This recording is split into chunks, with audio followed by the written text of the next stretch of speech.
Yo, Yo, what is up, people? This is Punisher, and I'm here with Lord King David from the Iron Lords podcast. We're gonna go over some Last of Us 2 stuff. So if y'all haven't played this game, we are definitely gonna talk spoilers. We're getting all into it. So go play that game. Because I think we're gonna probably talk about everything. What's up, man? let me. I'm trying to tweet this out to everybody right now.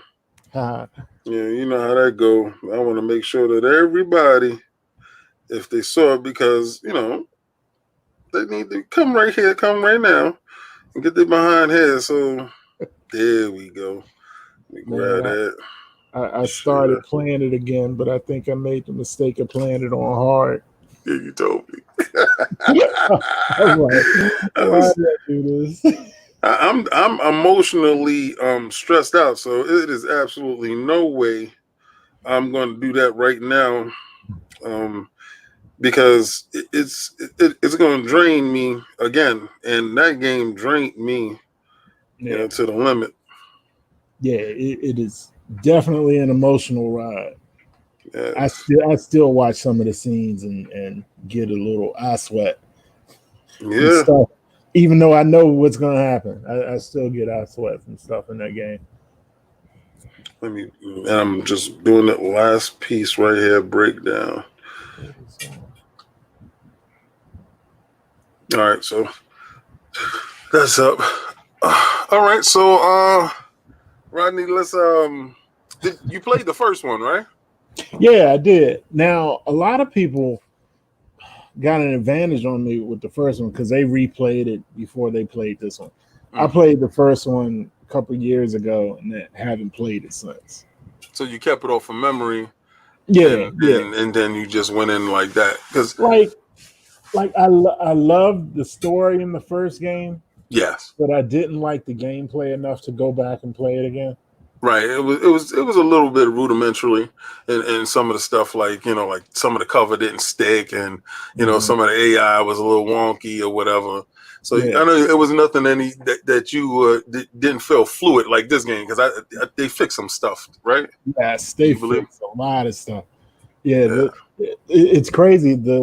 The little trailers they would show before the game was coming out, and you would see the gameplay stuff. Hmm. And I was like, there's no way Yeah. doing I all said the that same thing. ducking and dodging and stuff. And sure enough, like, It was what it said, right? yeah, yeah.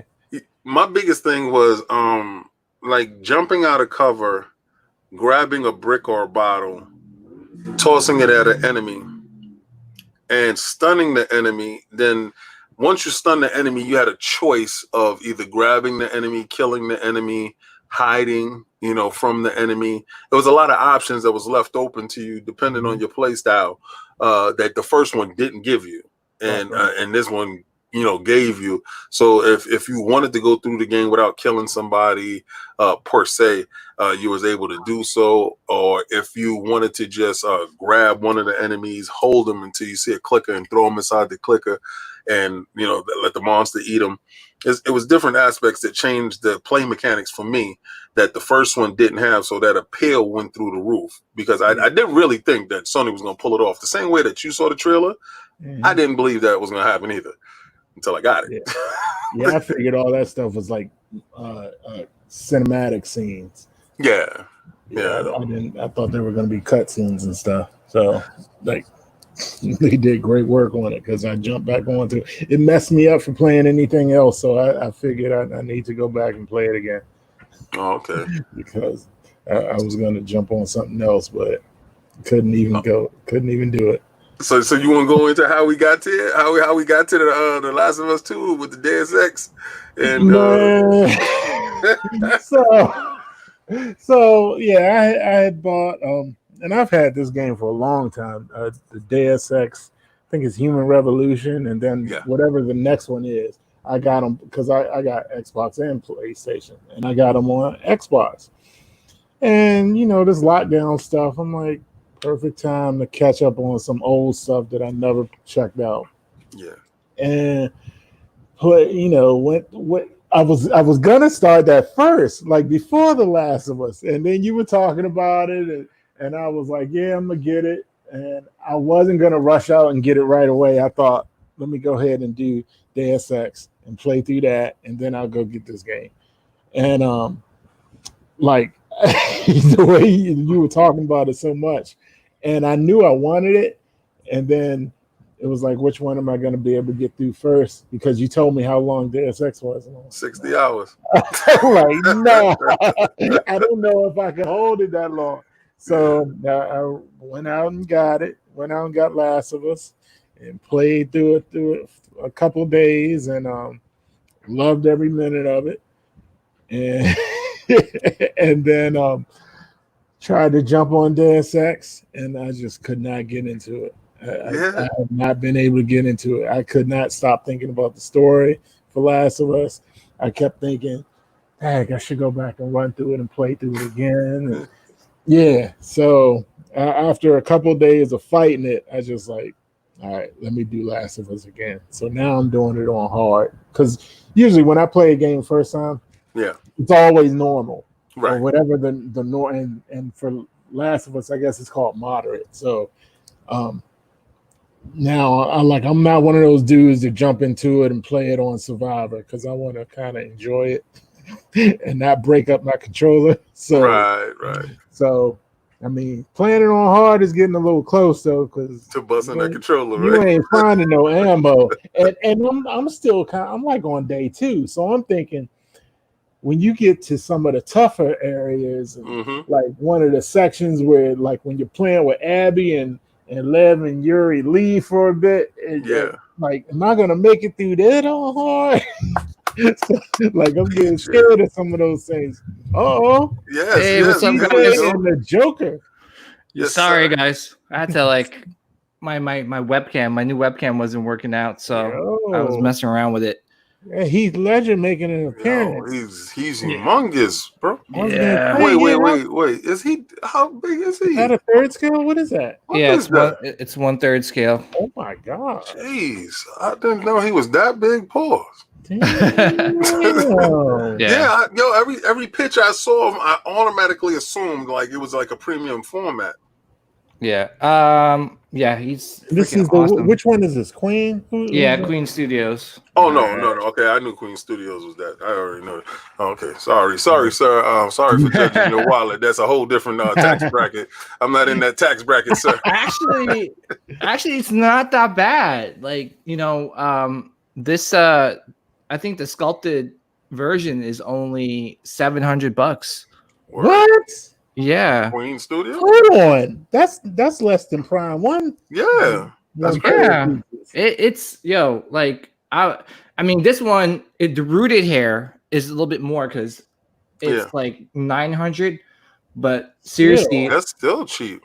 Yeah, I mean, it's cheap for 1/3 scale. Like, it's insane. And dude, like, the tailoring on this thing is like sick. And dude, I can't believe like there was a person that like plucked like each hair in. Or like punch holes, punch like each hair in, man. Each strand of hair. It's like, you know what always put me off from the from Queen Studio? I mean, the price, because I've seen a lot of dudes with these busts. And I just really didn't think it was an option or feasible for me to even get caught up in that world. But you said, "Wow, that's beautiful." No, like, yeah, it's doable. Like, I know that there was a hot toy out there, like a 1/4 scale, that was like almost $600. Yeah, for like $160 more, you could get a better head sculpt with this one. Yeah, but dude, it's amazing. Insane. Like, I'm reviewing it just now, but when I first took it out, like, you'll see it in my video, I couldn't stop staring at this portrait, man. It's insane. Like, it looks so damn real. Yeah. And so, is that the rooted hair, or is that? It's the rooted hair. I was. He wasn't going to cheap out. Yeah. No, I mean, like, rooted hair is $200 more. No, give it to me. Yeah, that looks. Well, he sold out, so I was fortunate enough to like find him somewhere, and it's like it's pretty sick. That looks awesome. Yeah. So PJ, Okay, so Rodney and I was talking about the early on experience of it, Yeah. and what our expectations was of The Last of Us 2. So coming from the trailers, what was your expectation of the game before you even delve into the game? What was your expectations of the game?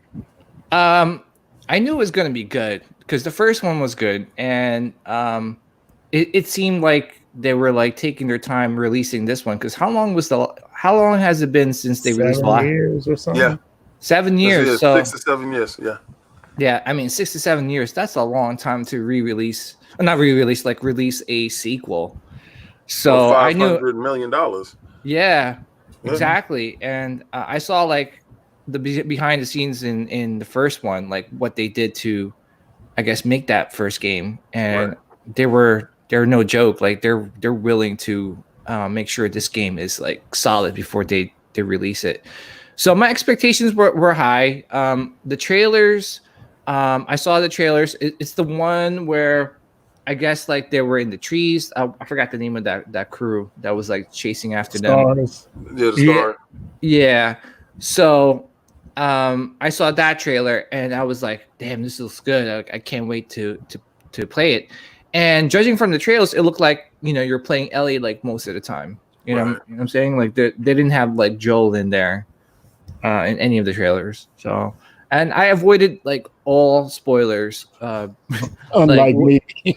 Well, yeah, Like, he yeah, so I ain't messing around with that. Yeah, I stayed the hell away from the spoilers. I heard some stuff in the spoilers that turned out not to be true. Mm-hmm. But I heard it and I like automatically shut off. But once you hear something, is your brain starts to wander. You start to believe things. So I couldn't unhear what I heard. But I tried to stay away from anything else. But we're okay. So what we're gonna do is we're gonna take it in sections, right? Because there's actually 4 main sections to the game. Because when you go to look at the art direction of the 4 main of the characters, the main characters, there are 4 renditions of them if you go look at the art concepts of them. So that's depicted in Neil Druckmann's thought of each character, and their motivations are based solely in those 4 renditions of each character and how they push forward throughout the story. So being that we're played it and we're pretty in depth with it, I want to talk about like the 4 stages of the game, and from the beginning to the 2 parts in the middle, and then to the climax, and that ultimately is the end of the game and the characters in between. So we can start off with Punisher, and then we can hit PJ, and then go on with me. So I mean, if we're talking about the beginning of the game, it starts off really slow and easy, and by that 3rd hour, you're like, oh shit, this is something heavy. What did you think about Ellie's interaction with Joel in the beginning stages of the game? So playing the first game, like I was one of those people at the end of the first game, I was like, they gotta have a sequel because this kid is in the back seat and she does not believe what this dude is telling her. And in the first game, their whole mission was to get her there to hopefully be a cure, and now she's finding out she's not. And I mean, and this is a kid that she's got survivor's guilt. She has to deal with people around her dying. Her best friend, the girl that was her name, Riley, they both get bit and Riley dies and she doesn't. And then the other boy, Sam, I think his name was Sam or something, like the father and son that were like, she's watching all these people around her die, so she's feeling like this is her only way to do something other than seeing pain and death all around her. And Joel kind of took it away from her. Now, I'm not mad at him because I understand where he was coming from. This was his second shot, but she's in the back seat of that car thinking, Joel didn't tell me what really happened. Like something she didn't know he killed everybody, but she knew something was up. So at the end of the first game, I'm like, all right, how is this going to affect part 2? So when they come into part 2 and she's older and you see that their relationship is kind of strained and damaged. I was like, okay, so they're dealing with it. They're really going there. Now, me, unfortunately, I saw the spoilers. Why, Rodney? Because Why? honestly, because the lies, like I heard all the lies and this SJW agenda stuff, and I was like, all right, if that's true, then maybe I won't get the game. Right. So I need to see this for myself so I can decide if I'm gonna get the game or not. And I saw like an hour and a half of footage. So okay, so you watched the breakdown that they had on YouTube? I watched. Well, it was actually just scenes from the game. So I saw scenes where you play as Abby.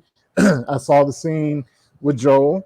Okay. And like, so I saw all that. So I kind of wish I didn't, because when I got to the scene in the game with Joel, I didn't have that same shock. Okay, so hold that. Okay. All right, PJ. Yeah. All right, so when the game starts up and Abby and Joel's having an interaction, what was your thoughts on their interaction from this man that trucked across the world, brought her in and out of danger, saved her tail more times than we can count, and what was your thoughts on how they were interacting with each other in the beginning, right? Right. Yeah.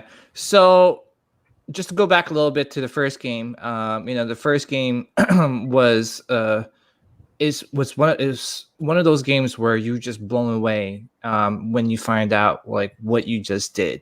Right. Like literally, you are the bad guy. Like you are the bad guy.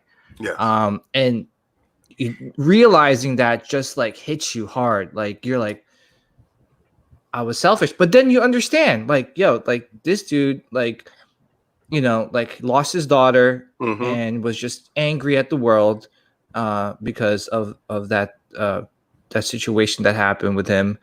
And he was like, you know what does mankind done for me? You know what I'm saying? Like they just caused me pain, because he was bitter from the very beginning of that game. Exactly. So he was like, all right, well, I'm going to be selfish and I'm going to do this.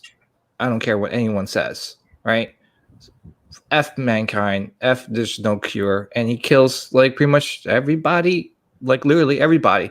And then at the end of the game, like where Ellie wakes up and was like, what happened? And then Joel like wasn't even looking at her, right? Yeah. He was driving and was like, oh, they found someone else or someone. And like, it didn't happen, right? The surgery didn't happen. And right there and then, the way Ellie sensed that like something must have happened, like, and Joel was lying. And ever since then, like it was burning like inside of her. And I'm pretty sure we're going to talk about later on, like something's not right. Like, we're driving, I'm awake, like, and we're driving away. Like, it's not like, okay, they found someone else and then like, bye everybody. Like you wake up in the hospital bed still, right? Right. Not like you're in the car now. You're in the car, right? Mm-hmm. So there's that doubt. And I think that doubt kind of carries over to the second game where, like it kind of like strains their relationship, and Ellie really wants to find out like what really happened at the end of that first game. And so you felt the resentment that she had. Yeah, and she, and I think it was like her like to her it was her purpose, like right. And that's something that I think Joel kind of took away from her, and it really impacted their relationship in the first game. So all right. So when I see the scene happen and the scene unfolds, I'm thinking she's being a typical teenager, because I have teenagers, and I'm thinking she's being a typical teenager because the father, when you get to a certain age, well, the kids get to a certain age, and they no longer like look to you like idolize you or whatever, and you're trying to still connect. They're like they feel like they got all day when time is on this planet is short. So I completely forgot how dismissive he was to her in the back seat of the car. Mm-hmm. All right, so this whole thing is playing out, and I'm like, wow, this dude done did all of this, and in his heart, he lost his kid, and he has this displaced love that he placed on this other child, and he has literally, fought through hell and back to preserve her, to get her to a safe zone where she has a chance to grow up as a normal kid, quote unquote normal kid. And, she's giving him this teenager shoulder crap, and he's like, you play the guitar, and he says the little corny joke. And I'm like, wow, like she's such a douche, right? This is what I say to myself, like she's such a douche. In that moment, I didn't understand how his making decisions for her affected her to the point that she was bitter. It's like his choice it turned what he thought was going to be like a beautiful gesture. Like, I saved your life. They was about to kill you. He couldn't say that. He never said it. He never told her. He didn't pull over the car and tell her, I couldn't let you die. He couldn't. He just didn't. He was this hard old dude that had to always be strong for this little kid, that he just looked back and was like, yeah, I'd rather tell her a lie than tell her the truth, not knowing that lie is going to be the undoing of you two. Yeah. And just like with most lies, you end up finding the truth later on, if not now, like many years later. So yeah, and you realize that stealing choices from people changes stuff. All right, so we're gonna move on to when we saw Jesse for the first time, and Jesse comes in the morning, and they have that awkward conversation, and they mention Dana going through and the scene leading up to right before they're about to leave. And what was your thoughts on those first couple of scenes before they're about to actually go out and embark? I give it to you, PJ, real quick. Yeah. When we first met Jesse, I'm like, who is this? You know what I'm saying? Like, what the hell is going on here? Like, this is The Last of Us, correct? Right. Yeah, like I was just like, okay, like I'll go with it. And I just, it's just one of those things. Like, I just didn't know what was like happening. And with Jesse, I was like, okay, cool. Like they go out, and I don't know. It was just okay. Like with him, I guess, like talking about the kiss, right? Yeah. And when she brought up the kiss, he acted like he didn't see it or know about it. And it's just one of those things, like, like you heard about it in like the trailers, and then you it's confirmed with that scene, and you just find out, like, she's gay, and and it didn't, I guess, affect me too much. Like, it was just like, oh, okay, cool. Like, this is like, it's something that I don't know how to explain it, man. Like, I guess finding out is just like, it's just not a shocker, because like they kind of hinted it towards like a lot of the trailers and stuff, and it wasn't like, oh my gosh, like, what are they trying to?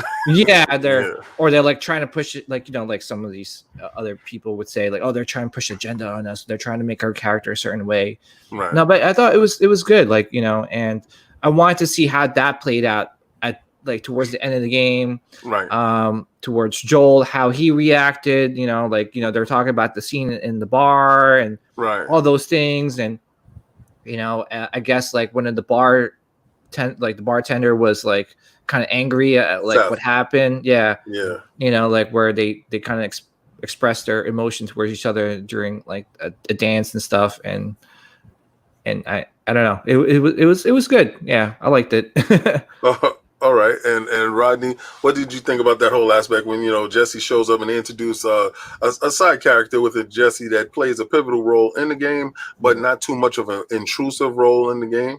What did you think? And the way they introduced him in a natural way, but as they introduce him, I'm like, who in the world is this? But then you start hearing him talk about the party, and I like the way he was joking with her. You know, it's kind of messed up. You kiss my girl, Right? I immediately liked Jesse, Right. And so. So yeah, I liked how they brought him in, and you think maybe he's not going to be that important, but then he starts coming in and showing up, and with the twist with Dina and the baby and stuff, it's like, okay, this dude is really he's a major part. Yeah, he's a major part of what's going on here, and I mean, we'll probably get into it later, but I think some of him and Dina also drove Ellie to the path she was going in, because I feel like Ellie still felt like she didn't belong anywhere. Right. Once you find out what's going on with Dina and Jesse, but yeah, I immediately liked Jesse. Yeah.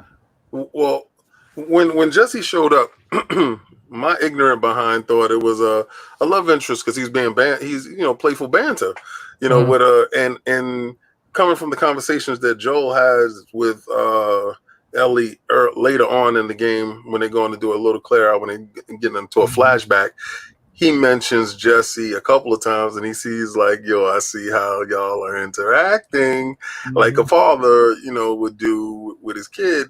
And she's like, it ain't really like that. right. And I think Jesse had that same feeling towards her because of he's still a dutiful dude as far as his work, getting his work done, coming in, checking on the soldiers on time, making sure. But I think he took a special interest in Ellie. I really think he liked Ellie more than he liked Dina. And I think Dina was just like a second option because Ellie was not available for him emotionally. And later on in the game, when certain things start to play out, it kind of confirms my suspicions with it, because of certain things that he does say to Ellie when they do meet up later on in the game. But when they get to the bar and they talk to the bigot Seth, and Myra has to have him apologize. It showed me how strong Myra was as a character, and being Tommy's wife at the time, being the boss. You understand? And Tommy is a strong dude within his own self, but she has to have a certain sway with the people. She plays the political line, but she also wants to keep it clean because she has to keep it peace around there. And she makes sure that he apologizes. So being that the only commerce there is either food or or wine or whatever, just basic stuff, clothing. He gives her steak and she turns and she gives it to Jesse, and he goes, are you sure? Because it's a big thing, but to her it's not a big thing, but to him it's like, a big thing, like, wow, I appreciate it type of thing. And she wouldn't have took anything from Seth. Seth could have been giving her oxygen for her last breath. She wouldn't take anything from her because of the words that he said to her, when everybody was watching. So Dana and Ellie get their route. And they go out. They go out into the world, and they start exploring conversations with each other. And when they go out into the world, they get stranded because of a snowstorm. And during this period of time in the snowstorm, something happens. So let's bring it to you, Punisher. Armpit hair. There you go, PJ. She couldn't lay next to you, PJ, not in a million years. Oh my goodness. See, that's not even a lot. That's nothing. That wasn't a lot. Like, that's doable. That's nothing. Oh, okay. And they look. They found a little weed spot. That was crazy. They were nice and comfortable. Eugene was a genius. He had his little stash. He had his little porn. When they were reading off the names of some of those movies, that was funny. Yo, it was out of control. Yeah. Oh my goodness. But yeah, they found a little spot. And so, but like, back to Ellie being gay, I felt like they kind of hinted at it in the DLC. Right. With Riley. Right. Like I felt like they kind, and I don't remember if the trailer for part 2 came out before the DLC. I I was No. kind of, so the DLC came out a long time before. Right. Okay, so they had already like hinted at Full her. disclosure, I purchased The Last of Us 3, I mean The Last of Us 2 on PlayStation 3. I mean Last of Us 1 on PlayStation 3, right? Played it, brought it again, the remaster, because I wanted to play it in 60 frames per second on the PlayStation 4. A lot of games start coming out. I never got to the DLC. Again, I went back and purchased the DLC stupidly for the in the PlayStation store, right?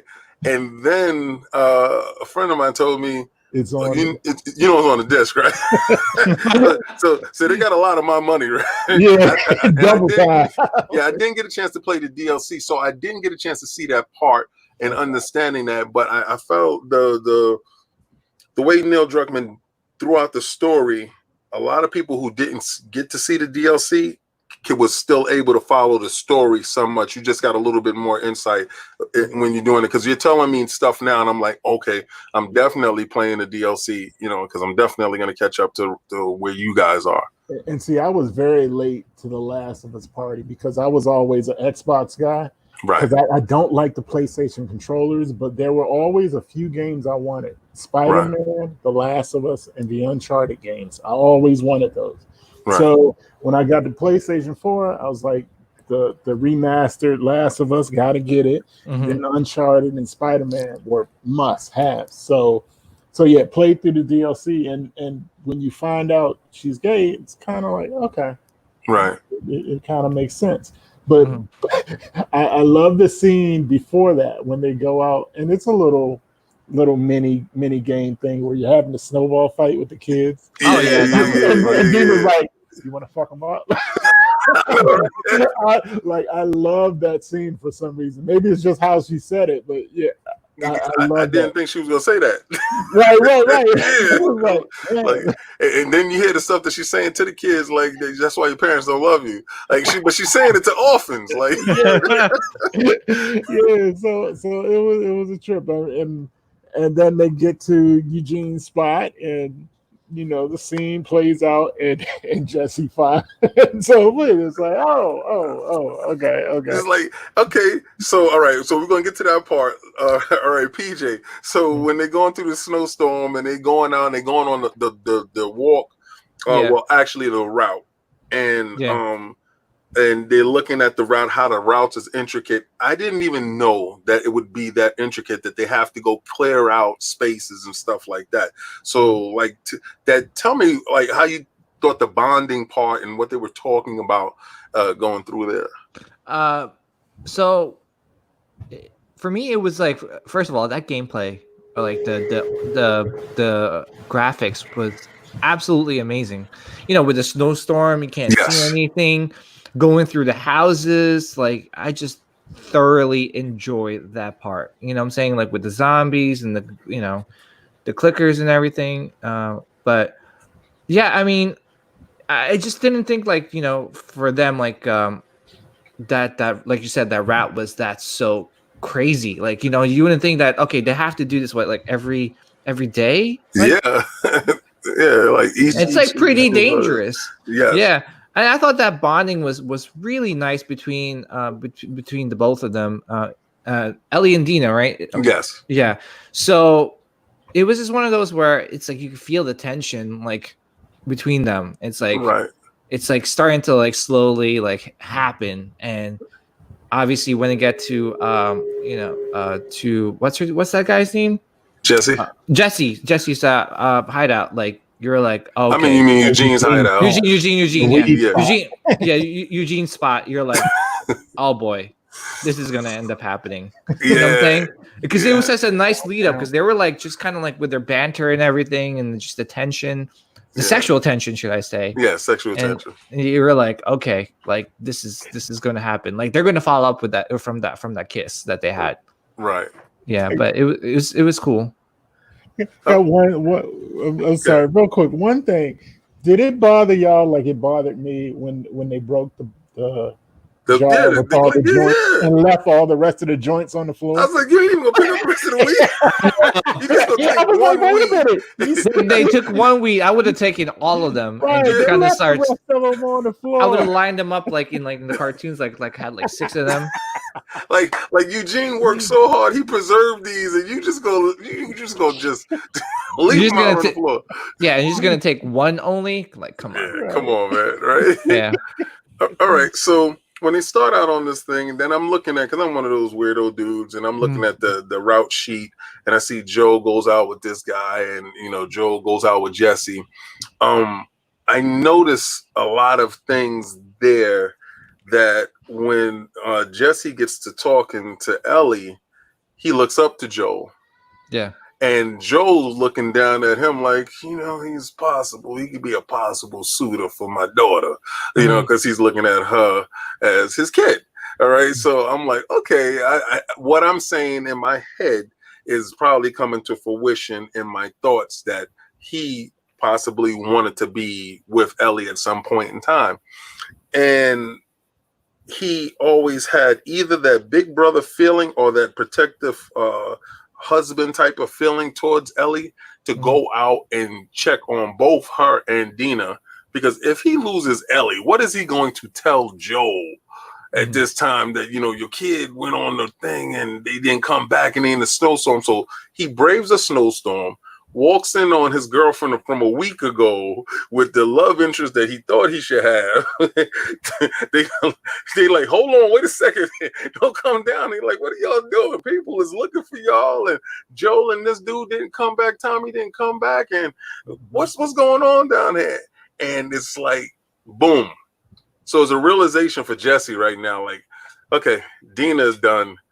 Ellie's never gonna happen. They're in their space with that, but we still have to, band together and, get this together to go find Joel and Tommy to see what's going on there. And at that moment, I knew Jesse, if he braves a snowstorm for these two girls, whatever his motivation was, this guy will come through hella high water to save them. And I said, okay, so Jesse's an honorable dude going forward in this. I'm like, okay, all right, they're there. They have a team. They have like a little unit. She's starting to build a little nest egg. That's what I'm seeing, like her people. Because remember, she didn't have people. It's just her and Joe. And anytime they did come around somebody else, Joe will screw those dudes over or whatever the hell, right? Because this whole time, Joe's screwing everybody over, or Joe's trying to protect her to make sure that, she doesn't screw anybody else over, or they find out her secret. Right. Now, I found it real revealing that she told Dana about the bite, about her immunity. Really early. Very early. That weed will make you do some things. Yeah, like revealing truths. Yeah. So it told me there that she felt for her, and she didn't believe her. She was just like, man, shut up with that right there. So I'm telling you something real, and you come in with this BS, whatever. She's a little bit jaded in how people have treated her in her life, because I guess they probably look at her as a pretty face, and she doesn't really take people's words seriously. So going past that, and then we get to Abby. All right, so Abby's asleep, and she's being woken by Owen, and they see a whole bunch of people, and I'm like, what the heck is going on here? So I'm going to give it to you, PJ, from that scene and until when they get up to Joe. What was your thoughts when what was going on? I was like, I paid for Last of Us. What the hell is this? Like, who is this? No, but like, with her, I was just like, I was really confused, and like, I'm like, who is this person? Like, how is this even related to Joel and Ellie? Like, is she like some sort of like long lost like friend from like the Fireflies or something that they never mentioned in the first game? So I'm like, all right, whatever, like I'll play it. And then you're playing her, and you like don't have any like a lot of stuff, right?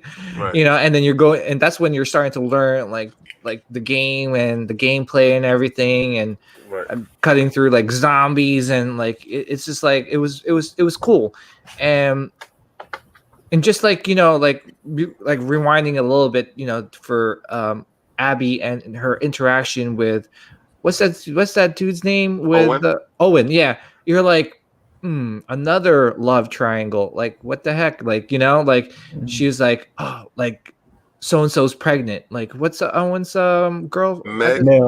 Yeah. Mel. Yeah, I know it's a 3-letter. Yeah. You know, so her finding out that Mel's pregnant, and then she was like, she reacted like, oh, like shit, like, you know, like, and that sucks. And yeah, you could tell like, you know, there's some like a love triangle happening, and Abby really has a big interest towards Owen. Right. So you know, you leave off of that, and then you just kind of like go on your journey, and then you know, obviously bump into Joel and what's his name? Tommy. Yeah. And then you're like, you know, working with them to try and, I guess, get away from the zombies and everything. And, you know, they work together to escape. And you're like, oh, cool. Like here, like, you know, the story's progressing, and, you know, things are all peachy, and they're all like being friends and everything. Little did I know what the hell was going to happen. You know what I'm saying? Yeah. So, but I mean, do you want me to continue till that part? Yeah, well, till I got to that part, because I just want to talk about the relationship that we saw with the team, and then her getting on to Joel and Tommy, because that whole scene after they get to that room, that's going to be a big talking spot there. Yeah, and then, you know, it's going to move along pretty quickly after that, because the setup is already set up. Yeah, so. Yeah, like, you know, them going, you know, helping each other out with Tommy and Joel, you know, like, okay, cool. Like they Abby got to her goal, and they're gonna, like, you know, be friends and everything. Next thing you know, it wasn't the case, and, you know, they kind of like, you know, set him and Tommy up, and I'm like, whoa, what the hell is this? Like, are you kidding me? Like, okay, I'm playing the bad guy now? Like, again? like I was, you know, you played the bad guy in the first game, and now you're playing the bad guy again. You're like, okay, well, I at that moment in time, like, you're like, you could see what's the trend here. Like, they're trying to make you see through Abby's eyes, right, of I guess her perspective of the situation. And it's just one of those things, like, where's Ellie? I need to play Ellie right now. I want to, like, go save, like, Joel. Like, I need, you know, like, you know, it's like that feeling you want to do something. Like, hurry up and get this scene over with, so I can save his ass. Yeah, because, you know, at that moment in time, like, they're outnumbered. Like, their odds way out of them, and their odd is against them. And, you know, it's just one of those things where, you know, they were like, well, Abby was like trying to look around to, like, I guess, torture him, and, you know, Joel was like, "You're not gonna, just get it over with, man. Just, you know, just finish it." Yeah, hold that. All right. Just real quick. Yeah, go ahead. But Abby was like, "You're not gonna. We're not gonna make this easy on you." Oh, and, hell, like, no! Put a tourniquet on his ass. Yeah. Yeah. All right. So. And that moment, I was just like, "Damn! What is this? What did Joel do to? Yeah, what did he do to Abby? Like, what was so bad that this girl is like, put a tourniquet on and we're gonna torture his ass?" So. Yeah. It was very interesting. Like, but like at that moment, like your heart is like, okay, I got work tomorrow. I gotta keep on playing. You know, it's like 2:00 in the morning. I just bought this game, like, you know. So, all right. So, Punisher. All right. So you wake up, you Abby, and Joe's talking to you. What are you thinking? What's going on in your head? So I thought, like, going into it, since I already knew who Abby was, I didn't expect to play her this early, though. Right. So that kind of surprised me, and I thought this was Naughty Dog's way of saying, "Hey, this game's gonna be a little different. This is gonna be a little different. Right. Yeah, this ain't the Ellie show. This Right. is." And as you're going through it, and she wakes up in the mansion where all of them are camped out, and you see her and Owens up at the window, and Owen takes her to like where all the lights are, where this little town is, and you realize, and see, this is where I wish I didn't see the spoilers, because I knew already who she was tracking. So they see the town. I'm like, they found this town they've been tracking, and all right, she's definitely looking for Joel, and then what's his name? Owen decides he wants to go back, and she keeps going, and the storm is getting worse, and she ends up in some trouble running from the zombies, and but the way she was able to manhandle those zombies, hell yeah, choking them out. I was like, I want to play with her. Yeah. She was cracking skulls big time. I was gonna say that too, but I was like, in my head, I was thinking like, these are not like regular zombies where you like, they're like still living. Right. They're just like, and I like that concept better than, like you have to shoot them in the head to kill the brain. And this is like, for me, it's like, dude, they're still human beings, and sort of, and you could like choke them out and kill them that way, Yeah, that was a whole different aspect to it that I saw. All right, so that you finished with your. Well, I mean, you want to go right up to the Joel part, right? Yeah. When she get there. Oh my goodness! So when she's going under the fence, and I'm like, I know she's not going to die because. Yeah, well, you knew she wasn't. Yeah, I know who. Yeah, I knew who she was, and that's. But I don't know if I would have bought the game if I had not known ahead of time everybody was lying. So I did it. Yeah, but when she's fighting off the zombie and you hear the shotgun, and I love the way they did the sound because it messes with your hearing. Yeah, like everything is ringing. Yes. And she looks up, and she doesn't. Because I don't think she knew what he looked like. Right. So when I forgot about that. Yeah. Pans and you see that Joel is the one that saved her, I'm like, oh shit! Oh no! And I'm watching her face, and she's still in shock, but she's not registering. All right, this is the dude I'm meaning to kill. Right. And I'm like, oh, this is fucked. Oh no, my man is gonna die. And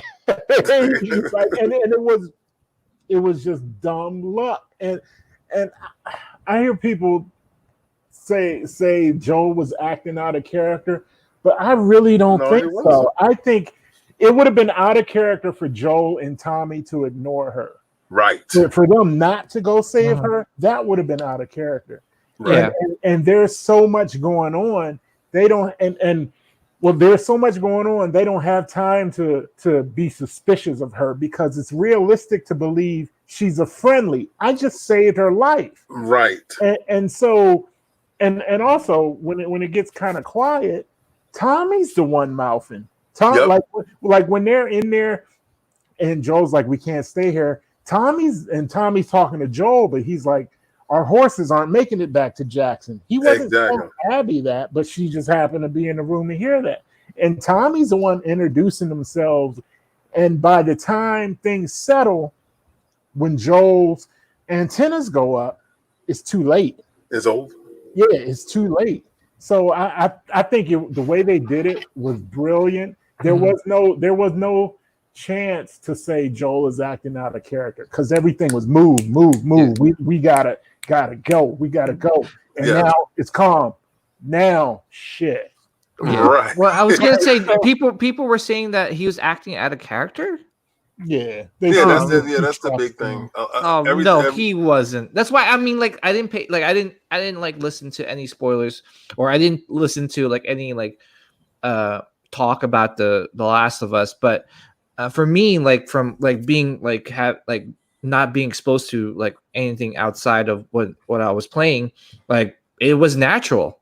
Like, you know, like you know what I'm saying? Like it was natural for him to react the way he did, like him and Tommy did. Like like what Rodney said, it would be unnatural if they just left her to die. Exactly. You know? So but it just, you know, like with I totally forgot is that when when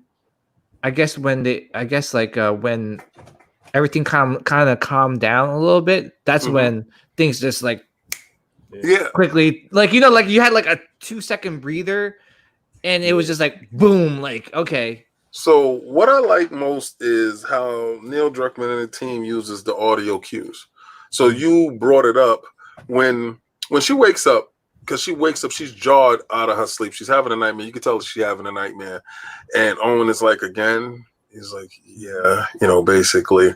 So I'm like, okay, so they must have some type of history. I'm trying to figure things out as I'm watching, because I'm like, who's this girl? And I'm like, I know Joe's daughter died. So like what's going on? Who's this girl? And I'm looking at the team. I'm like, okay, well, they got a team there. Okay. And he's like, yo, I want to show you something. And as they're going out, and she's like, where are you taking me? What were you doing out by yourself this far? He's like, oh, I couldn't sleep because so-and-so, she's pregnant now, and we don't know, you know, type of thing. And she's like, oh, you know, I'm like, okay, what's going on with these two? Like, something's happening here. And he's like, yo, you know, we got to go back to the team. And then she breaks off. So I'm like, okay, this one is a little maverick here. And she's running off, but she doesn't have any real weapons or anything like that. And I'm like, what the hell am I going to do with this Diesel chick? I'm going to grab these dudes up. So she choking them out. I'm like, oh, I like her. So when he said that, I'm like, all right, yeah, we can get in this snow. And then it started becoming overwhelming. I'm like, oh my God, there's too many of them. So I'm running around and I'm like, please don't die. Please don't die. And then the gunshot go off, like you said, and it's quiet. Like, I'm like, and I'm like, oh yeah, Joe to the rescue, baby. Right? See, now you done spoiled yourself. I'm like, yeah, she found Joe, because I'm worrying about what the hell happened to Joe. Right. Yeah. So I'm like, I'm what the hell happened to Joe? Is Joe okay? You know, and him and Tommy is there, and they take him to their spot, you know, that lookout spot where they is at. So that spot gets overrun by the horde. And they're like, yo, we got to get out of here. And she's like, yo, I got a spot, you know, we got a mansion not too far, and it's pretty fortified. We can hold it down there. I got a team that's there. Oh, you here with extra people? And like you said, Tommy doing all the talking. Joel is like, okay, basically, whatever. We got to get out of here. We can't stay here. Exactly. We stay here, we're going to die. Now, the two individuals see a woman in distress. All right? It's not like they saw a man in distress. They saw a woman, so your shielding is going to be a little bit lower anyway, you know, and you're going to go in there and you're like, well, I'm going to save this person, because if I don't, she's going to die. Now, can you live with that, knowing that you could have saved them? They can go about their business, or they can go with you. So they save her. They get back to the joint. Tommy's talking, and he says, Joe. And I heard the music click in. I said, oh, no. What the hell is this? And she shoots him in the leg. Yeah. I said, what the fuck? He just saved you. Like, you don't have no remorse for the dude. I mean, even if he was coming out there to kill somebody or confront somebody or do, he just saved your life. If it was not for this man, you'd be, you know, zombie food in the streets. Yeah. I said, man, she got a hate for this guy, because she turned from smiley face Abby to a hardcore killer. Yeah. And she pulls out the golf club and tells him, wrap his legs up. Turn to kid this man, because this is going to last long. Yeah, I was going to say, I was like, because, you know, when that scene was happening, like, you could see in her eyes, like, she's looking around, like, the whole room. She's like, what's going to do? Oh, random golf club that's sitting right there. Let me get it right. But, yeah, it was just, it's crazy, like, that moment, like, you know, what I was thinking was, what did Joel do so bad that this girl is going to kill him after he saved her life?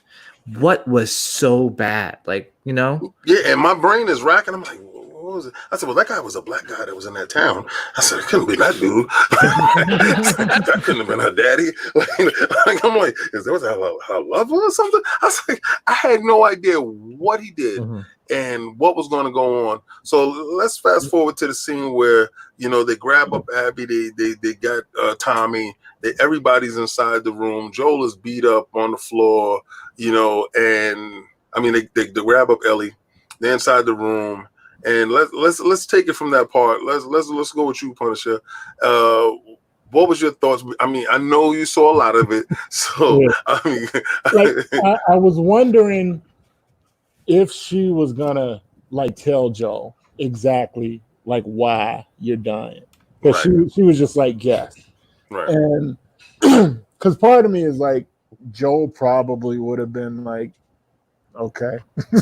Yeah, he like cool if he knew exactly why he was dying, because I think in this point of his life he realized he's got a lot of years that he kind of doesn't deserve because he's been shitty, and like there was always a part of me going through the whole game wishing Ellie and Abby would have had like a sit down talk, kind of like Tupac and Biggie, a room with nobody else.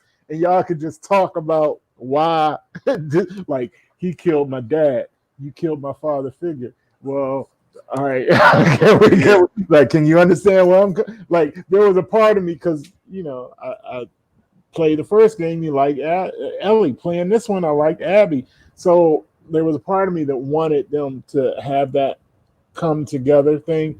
But the way they built the tension and just boom with the shotgun to the knee, I thought was brilliant. It didn't give them chance to do anything. And Ellie, you know, from Ellie's point of view, because she doesn't know why Abby's doing this either. So if you're playing it and don't know who Abby is, your hate is building for Abby the way it should. It's like, I hate this bitch. She killed Joel. That was my dude in the first game. And she didn't just shoot him. She bashed his brains in. And she would have took longer, but Owen said, we got finish it. Like we got to go because here she is. So there's probably more people coming. And then, so for her to kill him, and they're doing the sound thing again because Abby is zoned out, so she don't even hear the talk that's going on with Owen and Mel and the other dude, the ancillary dudes on the side. The other dudes talking about we should kill Tommy and Ellie. Like she don't even hear that, and then when she finally is out of that zone and comes back, it's like, nah, we're done, and like her mission was over. Everything she spent all that time, those 4 years to build up to, she finished it and was ready to move on. And then you see Ellie starting to go through her stuff, and it's like she's at the early stages when Abby is just coming out of it. Right. So PJ, we're in the room, shotgun goes off. What is going on after Ellie gets inside the room and she's on the floor? What is in your stomach? What's going on? Yeah, you know, anybody watch The Walking Dead? Yes. Negan. Yeah. It seriously felt like that scene where your stomach is churning and you just know that, dude, it's over. It's over. You know, like for Glenn and the rest of, in Walking Dead, like this is it. This is the final countdown. And when Ellie like busts through the door and whatever, and I'm like, oh, cool. We gotta. Okay, never mind. Boom. It's like, oh, damn it. Yeah, right. All right. Well, that's that. Well, we know who's Batman. Yeah, exactly. So I'm just like, you know, for me, it was like, the first thing that came to my mind is, how the hell did Rodney watch the damn spoilers? Why did you not? I was kidding. No, but like, you know, it's just one of those where damn liars. That's why. Yeah. I was just hoping that something's gonna happen, like Jesse's gonna come through or somebody to save Ellie and Joel, because I mean, Joel's the main character. Like, what's going on? This is too early in the game. Like, come on, it's supposed to be Joel and Ellie this whole time, and you're just going to play Ellie like in this part of the game or this this sequel, and yeah, I could see that like kind of like flying away, and you could see the pain that was going through Ellie, through Ellie as she's seeing Joel being like, I mean, battered. Like literally battered. Like Abby took like the tough part of the golf club and was smashing freaking Joel in, man. Like I'm just like, oh, he's dead. Like he's dead. Like at that almost dead if anything. And it's when when that final blow. I mean, when I guess like Owen came in, right? It was like, I'll finish it and stuff. Yeah, I was just like, oh man, that's it. It's over. And like she gave the final blow, and that just like enraged me. And I'm just like, yo, so Ellie your hate is building right now, right? Yeah, I was like, Ellie better survive this because I'm about to wreck some house. I'm gonna like put me in coach. Like I'm ready. I'm ready to you know what I'm saying? Like put me in right now. I'm gonna be like Michael Jordan scoring like 30 points in the fourth quarter. Let's go. You know what I'm saying? So yeah, that's how I felt. And it was shocking. I was angry. I was kind of sad. I'm like, and just confused because like Joel's the main dude. Like he's like, what the hell? Yeah, and I really hated Abby at that point in time. I was just like, man, I'm going to kill her. Like how Ellie, she's going to die. Yeah, yeah. But I was just like in my mind, like the first thing that came to mind, because after the whole scene played out, I thought they were going to kill Ellie. Like I was like, that's the way the game was going. Like there was like no holds bar. And that's when you see, like you're thinking about the other characters that got introduced. Like, are you not playing Ellie? Are you playing those characters now? Like, because she's in a tough spot. Like they could have easily killed her, but I guess they like had like some sort of like sympathy and like I don't know, like they just were like, let her go. She's been through enough already. We did our part. We killed the person that we need to kill. Let's go. Right. Okay. So we get into the same when we get to the room, Ellie makes it her way to the mansion. When Ellie makes her way to the mansion, she comes in and she cuts the dude, I think it was George, in the face. So she cuts him in the face, and they quickly subdue her, and they hold her down. So I said, well, why aren't they beating her like they're beating Joe? Then I realized Tommy's on the floor, and Tommy's not being beaten either. So I'm like, oh, it's just a complete agenda against Joel. And I'm like, what the hell did Joel really pull off? What did he really do that they're not talking about here? And then I see Owen as get this thing over with. We didn't come here for all of this stuff that you're doing. They probably, when she riled up her team, it was just supposed to be a bang, bang, and we're out of here. And she turned it into execution. Whereas, I don't know what they thought going into it, but they didn't think it was going to be this. They saw a different side of Abby, and I think that's when the team turned against Abby. Because if you look at it, the golf club is broken when she actually hits him in the head.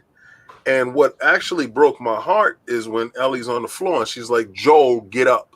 Yeah. Oh, yeah. Get up, Joel.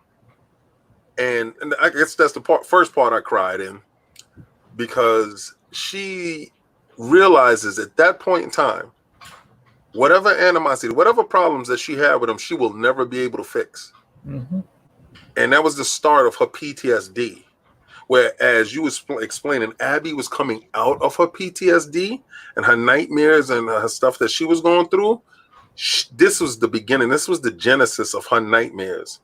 Mm-hmm. And you can see when they knock her out and they kill Joel and they knock her out, and I don't know how they got back to town, I guess because of Jesse and these dudes. They get back to town. But at that point in time, I had this love-hate with Abby. I'm like, man, she's such a cool character to play with, but she's mentally deranged and she just killed Joel. Right. But I knew Joel was at the end of his story arc. You know, I knew he couldn't grow as a character. All right, he wasn't going to be an old man grizzled in a chair. He's one of those old dudes or older dudes that die strong. Like he died strong. Even if he went out on the floor, he was outnumbered.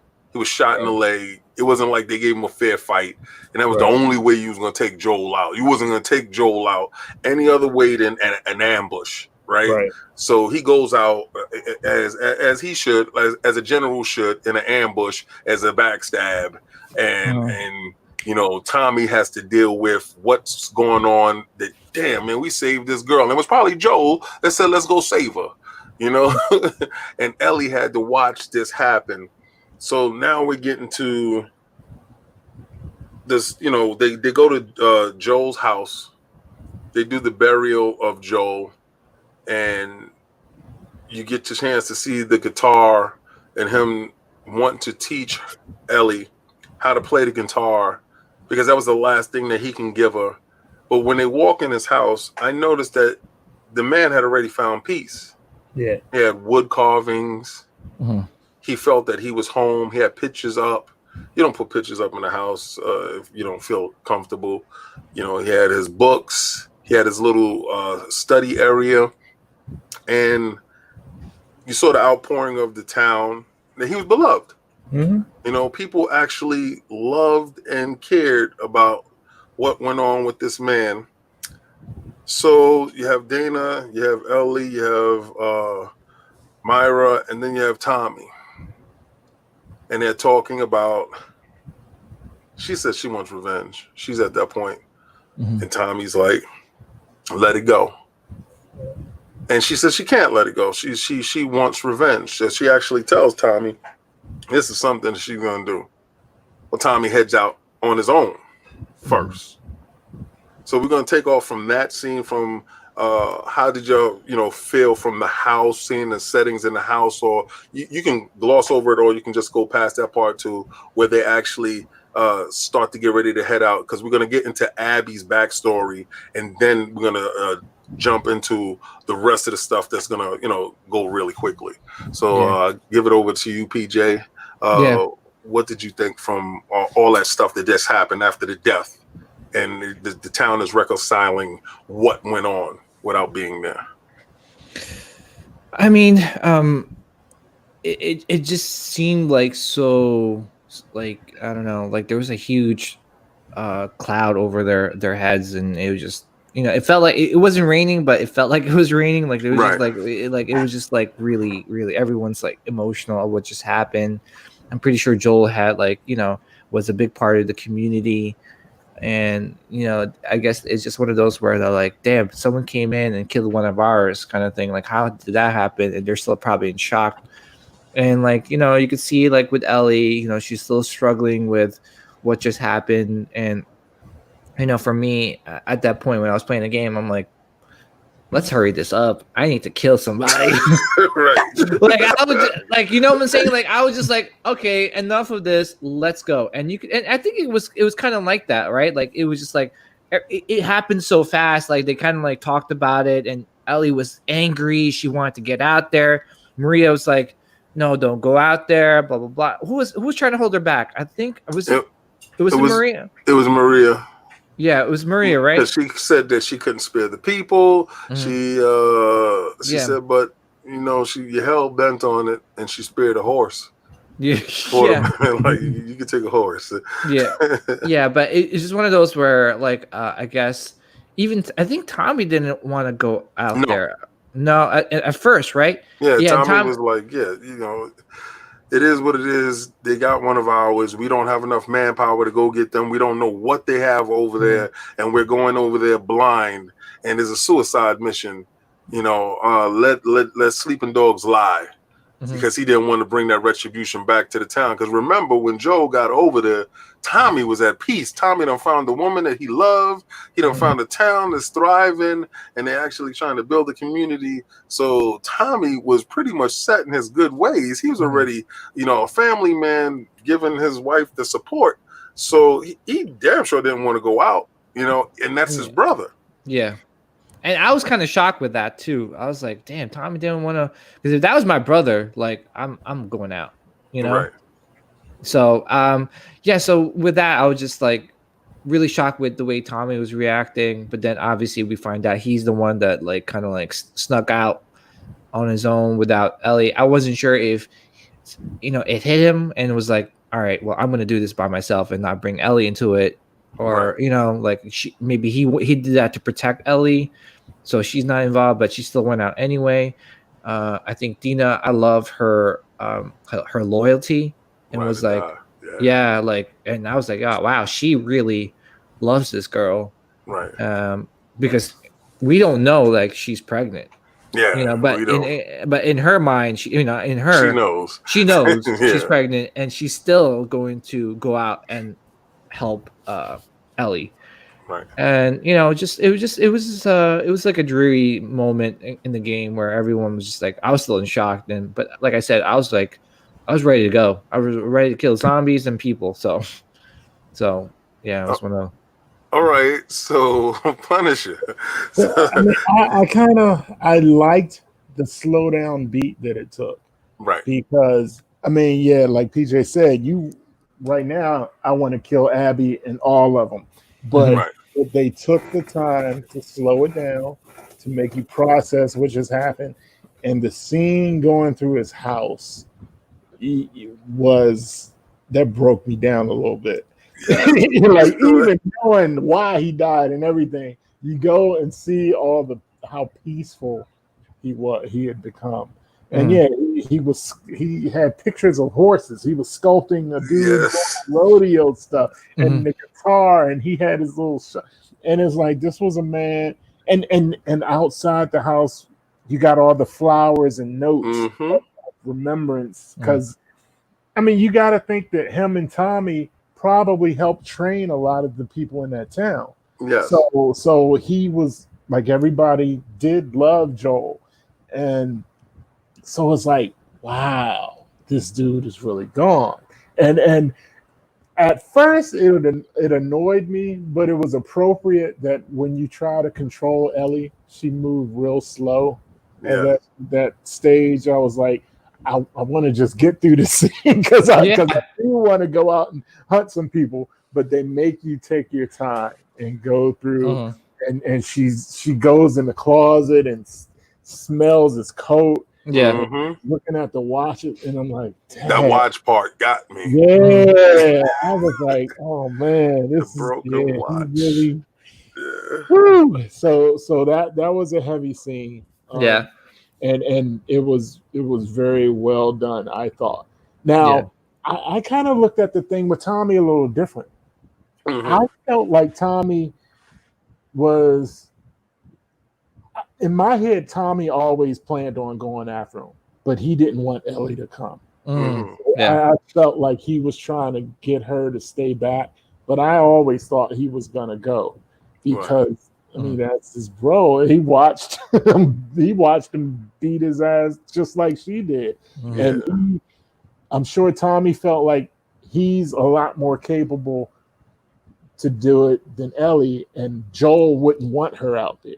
Right. So I kind of felt like he was trying to get Ellie to stay, and then he realized she ain't gonna do it. So I'm gonna just try to beat her out there. I always felt like he was gonna do something, and but yeah, they played that scene good. They played that scene really good. Yeah. All right, so now we realized that it's been 4 years since what Joel did with the Fireflies, and I'm going to take it to the scene where Abby is looking for her father, and they're going to the zoo, right? So the whole time I'm filled with dread like, I don't know what the hell they're gonna find in the zoo. I don't know if they're gonna find a bear.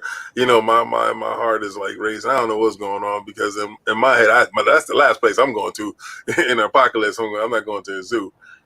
And when they go over the wall, she does a little bit of mechanics. The game starts to show me more mechanics, but it's 4 years ago, and her body frame is that of a young girl.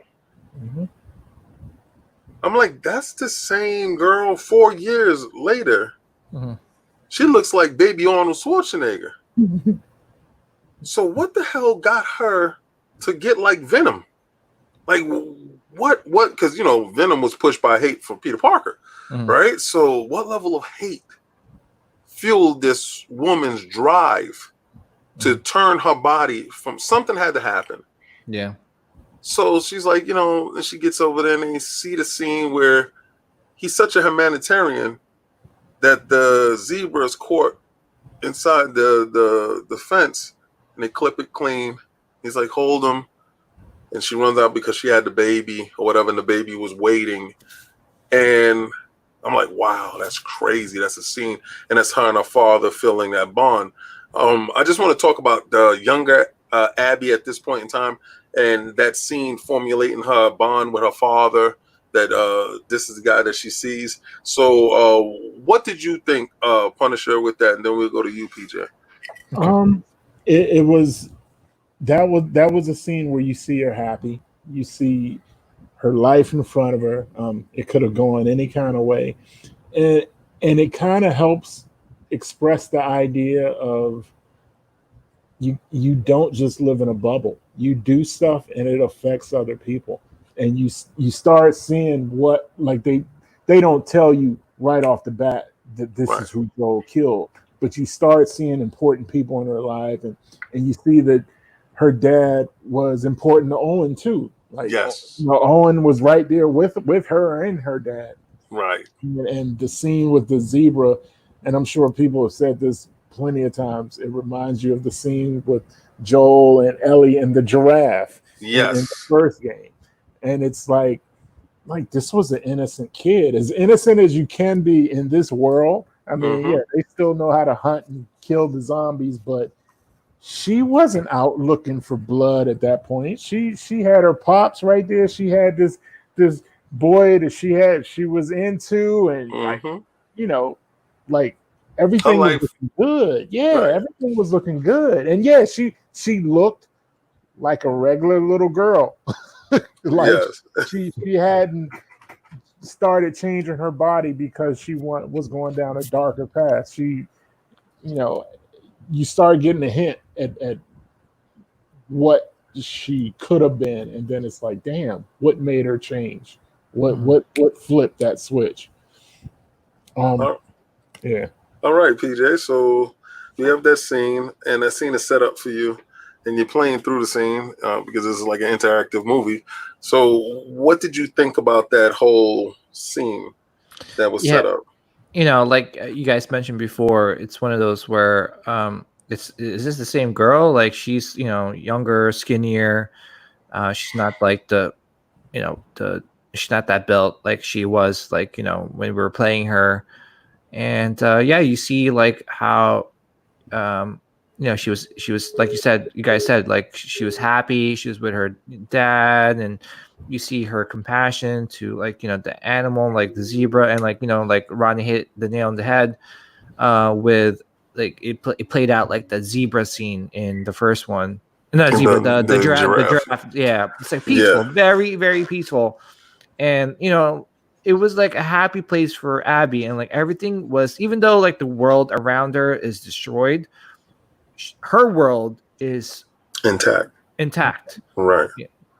And, you know, other things that were coming to my mind was that what kind of exercise regimen she went through to get to where she was, what kind of diet she's on, because, man, she got real big.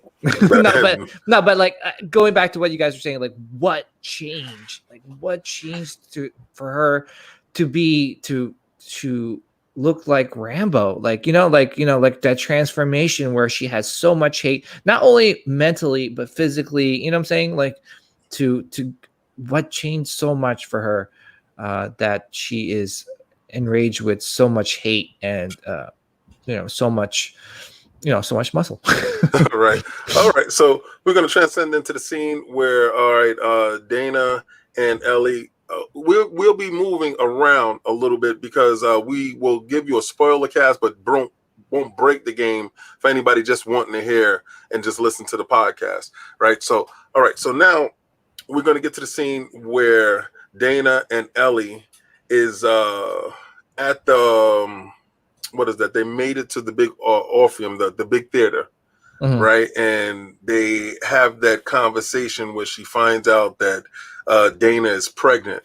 Dana discloses it to her that she's sick, not sick, like she's and she realizes that Ellie wasn't lying with the toxins because they were already in that scene where they were running from the clickers, and she made sure that she didn't take off her mask because she was going to take off her mask and give it to Ellie. And Ellie was like, no, I'm fine. She's like, you're not coughing. What's going on? And she's like, I told you, what's up? I'm immune. I'm the cure, baby. So at that point, we realize that their bonding is at a different end because now she has to contend with baby daddy drama if they ever make it out of this. So now their dynamic is taking a different change. I want to know what your thoughts on that, PJ, when they start revealing different layers to the onions in their budding relationship that has a huge problem with the pregnancy. Yeah, because it's one of those is like, I mean, I think at that point I assumed it was Jesse's, obviously, because they're and I was just like, damn, this love triangle got a little like crazier. Like, what the hell? How's this even going to work? You got Jesse kind of liking Ellie. You got Ellie liking Dana, right? Dana, and Dana liking Ellie.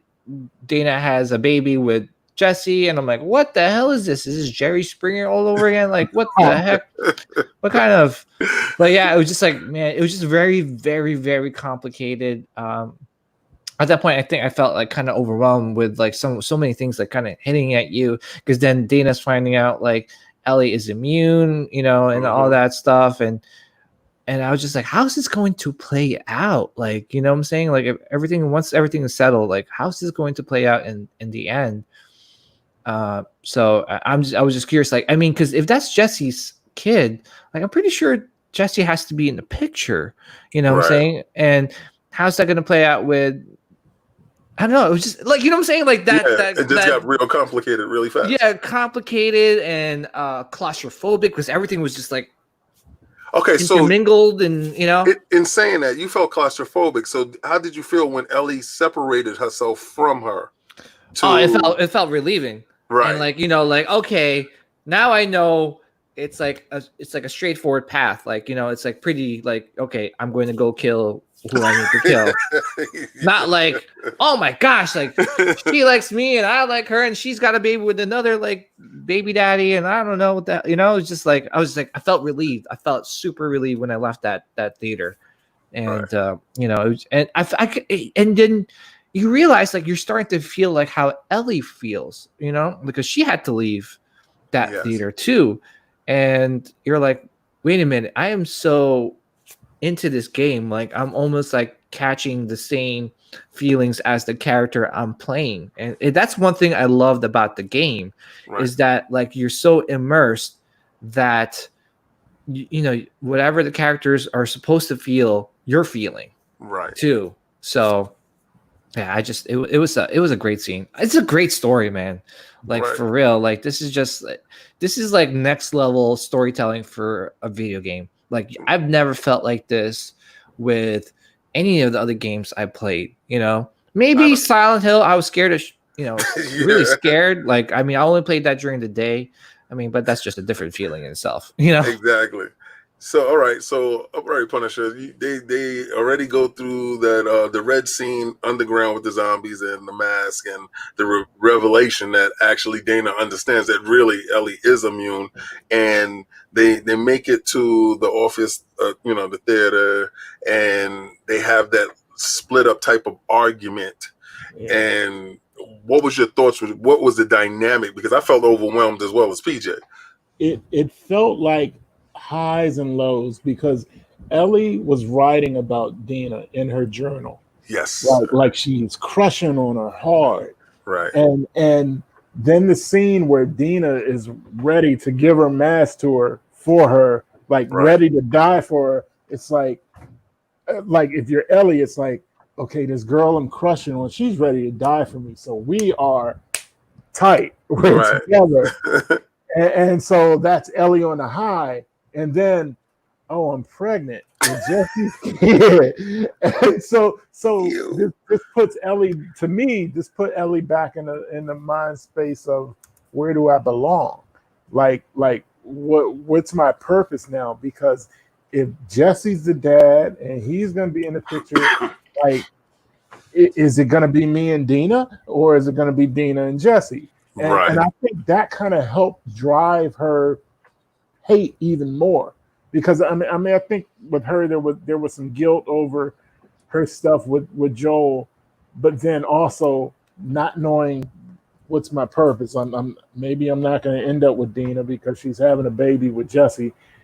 All I got is Abby. Let me just go hard after her. So it was like it was highs and lows, and then it was like, I gotta go get this chick. I gotta go finish her off. Yeah, because I don't have this chick. She has a baby, and she probably ain't gonna be with me. So I'm going to kill this one. Right. That's kind of where I was with it. All right, so we get to the scene where they are. Ellie is blazing a trail through all of these wolves. She's reading all their journals. She's going through all that stuff, and she's getting to a point where she's killing these guys. A lot of Abby's friends here and there. You start to see faces and start to recognize faces as she's doing this. And she gets to a part where they have her trapped. And I think she thought she was catching up to Tommy. And it was Jesse that caught up to her. Uh-huh. Puts his hand over her mouth. Now, if you looked at the trailer, a friend of mine told me to go back and look at the trailer. It was Joel that had his hand on her mouth, but they did a bait and switch like a Marvel movie. And now it's Jesse, and I'm like, what right? Like, this is now the switch, the change is happening here. He's gonna have to find out about this baby. They already went and did this mission, and they're going to head back. And I don't know what to do next. I don't know what the hell is going on with Ellie and Jesse at that time, because Ellie is like shocked to see Jesse, but she doesn't want to tell Jesse exactly what the hell is going on at this point in time. So let's take that off. Go ahead, Punisher. What is going on in your head there? Well, I was really surprised to see Jesse. Right. Because I don't know. The more I think about it, though, it makes sense, because I think that whole group can handle themselves, and all kind of guerrilla tactic type people, and Ellie and Dina means a lot to Jesse. So so the more I think about it, I can see him going out after her. At the time when I was playing it, though, I was thinking she was catching up to Tommy. I was thinking she's getting close to Tommy. So I don't think it really gets to her more. I don't think it really gets to her until Jesse gets back to the theater, of just how alone she feels. Uh-huh. Like, I think once Jesse is back at the theater and he's finding out the news, then it's really like that whole where do I belong? Like, it's really setting in. You even see it when she walks away, when Dina and Jesse are talking. Mm-hmm. And, so it's like It's like, yeah, she don't have anything but this revenge. So that was just another beat that further pushes her down this road of I gotta kill Abby. Yeah, you feeling how I'm feeling, Rodney. Yeah. So all right, PJ. So the scene, go ahead. Jesse shows up, and did you think that was going to be Jesse? Who did what? I thought it was Tommy. Right. Yeah, I thought it was Tommy. And with Jesse coming into the picture, I'm like, damn, this is like Jerry Springer again. Like, you know how like let's bring the baby daddy. Like it's like, all right, like, yeah, I was like, damn, this thing got like complicated, way more complicated than I expected. Like, because I really wasn't thinking Jesse was going to show up. I really thought that he was gonna stay at the town and like they right. But him showing up just tells me that he really cares about Ellie, and I don't know if did he know that Dina was with. Yeah, he knew, he had to know that Dana was with her. Mm-hmm. So, and it was just it just shows that like Jesse really wanted to protect Ellie as almost like a last like almost like a task for Joel, like like he's protecting her for Joel, Right. because Joel was like almost like I don't know if like a father figure, but almost like a mentor to Jesse. Yes. And he feel like he needed to be there for her and take care of her and protect her as much as he can.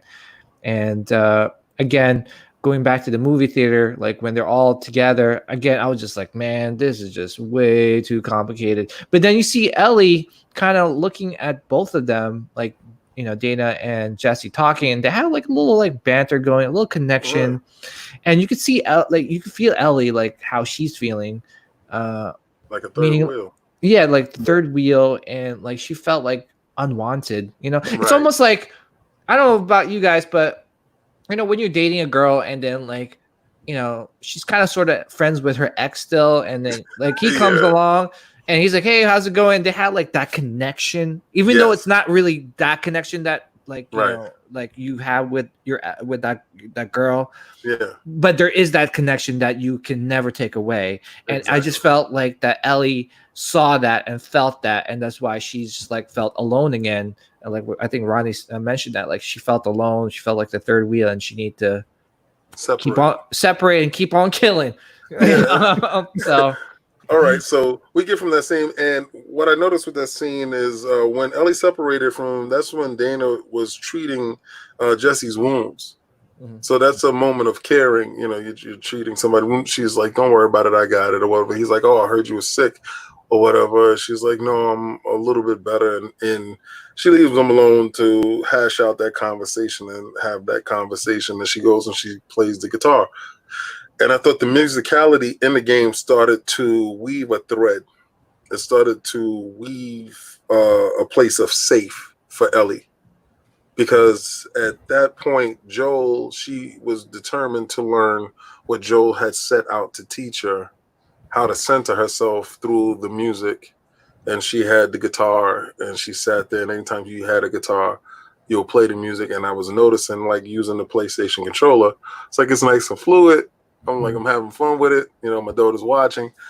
And it was a good space. So now we're going to jump over to Abby, her team, when after Joe is killed, and you're at the wolf's base, and Abby's walking around like, the big wolf killer, she's the big killer, and you get a chance to see Isaac, and you have that walkthrough where she has the interaction with the dog, and she has the interaction with Mel, and they actually go out on that unsuccessful mission, and they had to get rescued by her. What was the guy that she shared the room with? Manny. Manny, yeah. And Manny and the team, they actually get there to pull up on them to save them. But they're talking about they're talking about Owen at that period of time. Let's go into Abby after killing Joel, and she looks like she's relieved. So she no longer has that extra drive, you may say, to her that leads her to the other stuff that we're going to talk about a little bit later. We're going to start, breaking it up real quick to get to, the Liv and the Yara, and then, the ending scenes real quick. So you'll probably like 3 more scenes to go. So what did you think about that? How she transformed, how she was no longer this, like, she was smiling and talking to Manny and stuff like that. What did you think about Abby's persona at that point in time? Punisher. I was like, for me, I feel like she's had this weight on her for years. She had the image of, her dead dad, pool of blood, and she finally got the guy. So it's like she can try to go back to being that kid again. But that 4 years took a toll on her, on her relationships.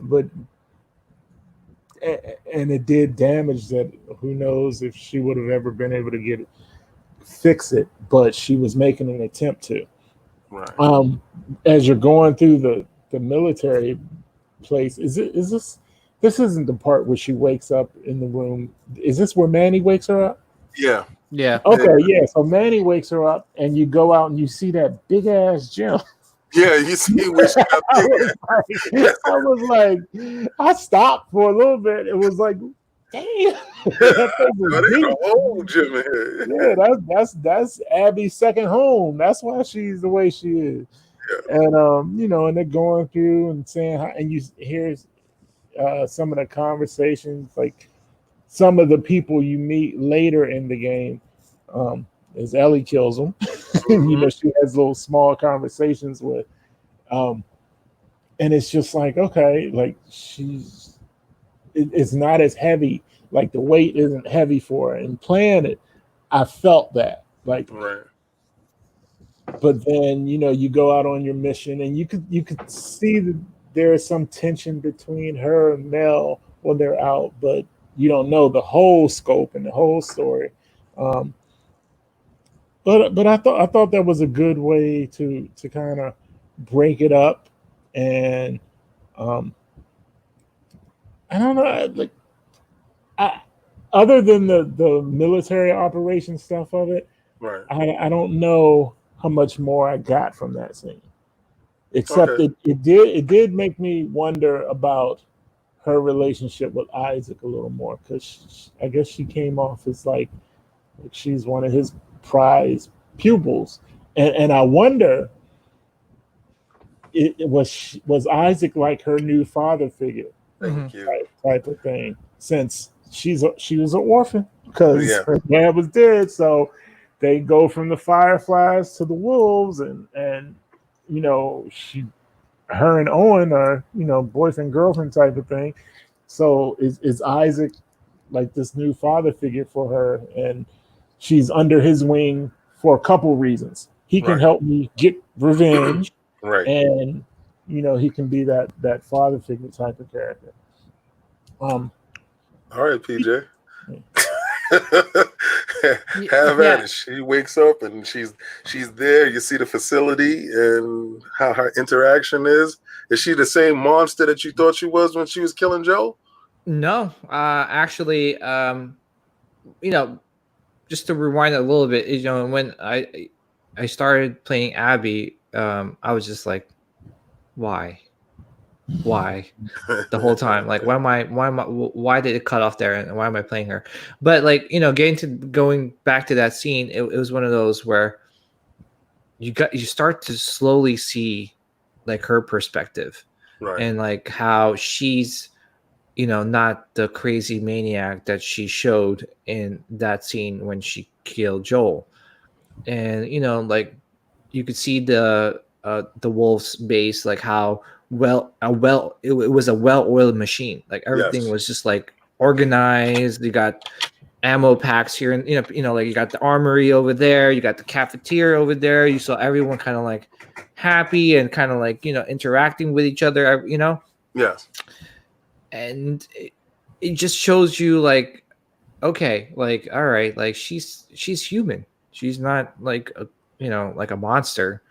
And her meeting Isaac, like what Punisher said, like he was like the father figure that she she lost like a while ago. And yeah, and you could tell like he was kind of hard on her, what I'm saying, like even though like she is like a prized pupil of her, like he was like hard on her. Right. And yeah, it was really cool to see the interaction with her and like her friends that you killed. Yes, exactly. And you're like, oh man, I killed this dude, like, and he was cool, like, what the hell, so that was the feeling I was getting throughout the whole thing. And yeah, and I think her friendship with Manny and stuff like that. And like I said, like it's almost like I was starting to regret, like, oh shoot, like I was like after these guys, like, but these guys were just average people, like it's all about perspective. I think Louis Ojeda said that in the chat. It was like, it's all about perspective, people's perspective and how they see things, Yeah, how they see the game. I mean, they leave the game up to you to interpret it how you want to interpret it without being overbearing on you. All right, so I want to get to when Abby is going out and she's trying to get to Owen to make it to where she knows Owen is. Because Isaac said she can't go, right? And she wants to get over to Owen, knowing where Owen is. And at that period of time, she gets captured. She gets strung up, and she gets saved by Yari and Liv, her sworn enemies, all right? Because they have been ostracized by the Scars, and the Scars have ostracized them because of Liv's choice. Well, not her choice. It's how she's born. He's born. That he didn't want to live how they wanted him to be. And you didn't understand that part then, but you understood that Abby is not as strong in the game as you think she is. I mean, she's physically strong, but she's always in this precarious moments where she's always at the mercy of somebody at some point in time. Her father dying, now she's strung up, and they're going to kill her. They're going to execute her because I thought I was going to get out of that crap. But Yari and Liv show up, and when they introduce these characters, and Abby doesn't have her stuff. What was you thinking going to happen at that point in time, PJ? What did you think when that scene happened? I know because we went through a big scene. We got to the part where we got captured because we had all that stuff. We don't have it anymore, and we have to rely on people that are our sworn enemies. These are the people that she's been fighting and killing. Mm-hmm. So what did you think when they put you in that position to rely on your enemies? It was like I guess like a weird feeling because the Wolves and the Scars have been going at it for a while, and like to see them work together, like them trusting each other. But then you start wondering, like, as Abby, like, what did this girl do to be ostracized from her group? Like, what was the thing she did? And then I think at some point during the conversation, I think they said like she shaved her head or something, or yes, yeah, yeah. What's his name? What's his name? Liv. Yes. Yeah. Liv. So yeah. So he shaved his head, and like you're like, wait a minute, what's like you're trying to figure out like, right? Wait, I think he is transgender. Yes. And I said this game is definitely going to uncomfortable spots for people right now. Yeah. Yes. And it's one of those things where people have tried to, like, I guess, do it in other platforms, but it felt unnatural. Right. This felt natural. Right. You know what I'm saying? Like it was like a fluid motion. It didn't feel out of place. Right. Like you're like, okay, believable. Amen. Yeah, it's believable. where I think where that's where a lot of like other storytelling has failed, because it just felt like it was forced. Right. You know, and I think that's where a lot of people had a lot of problem with stuff like that. You know, it was forced, like they're force feeding you their agenda. But this one, you're like, I didn't feel like that. I was just like, oh, okay. Like I wasn't, you know what I'm saying? Yeah, I love the aspect that the sister was completely supportive of his decision. You know, because we've come to find out that he was supposed to be married off to one of the elders. Yeah.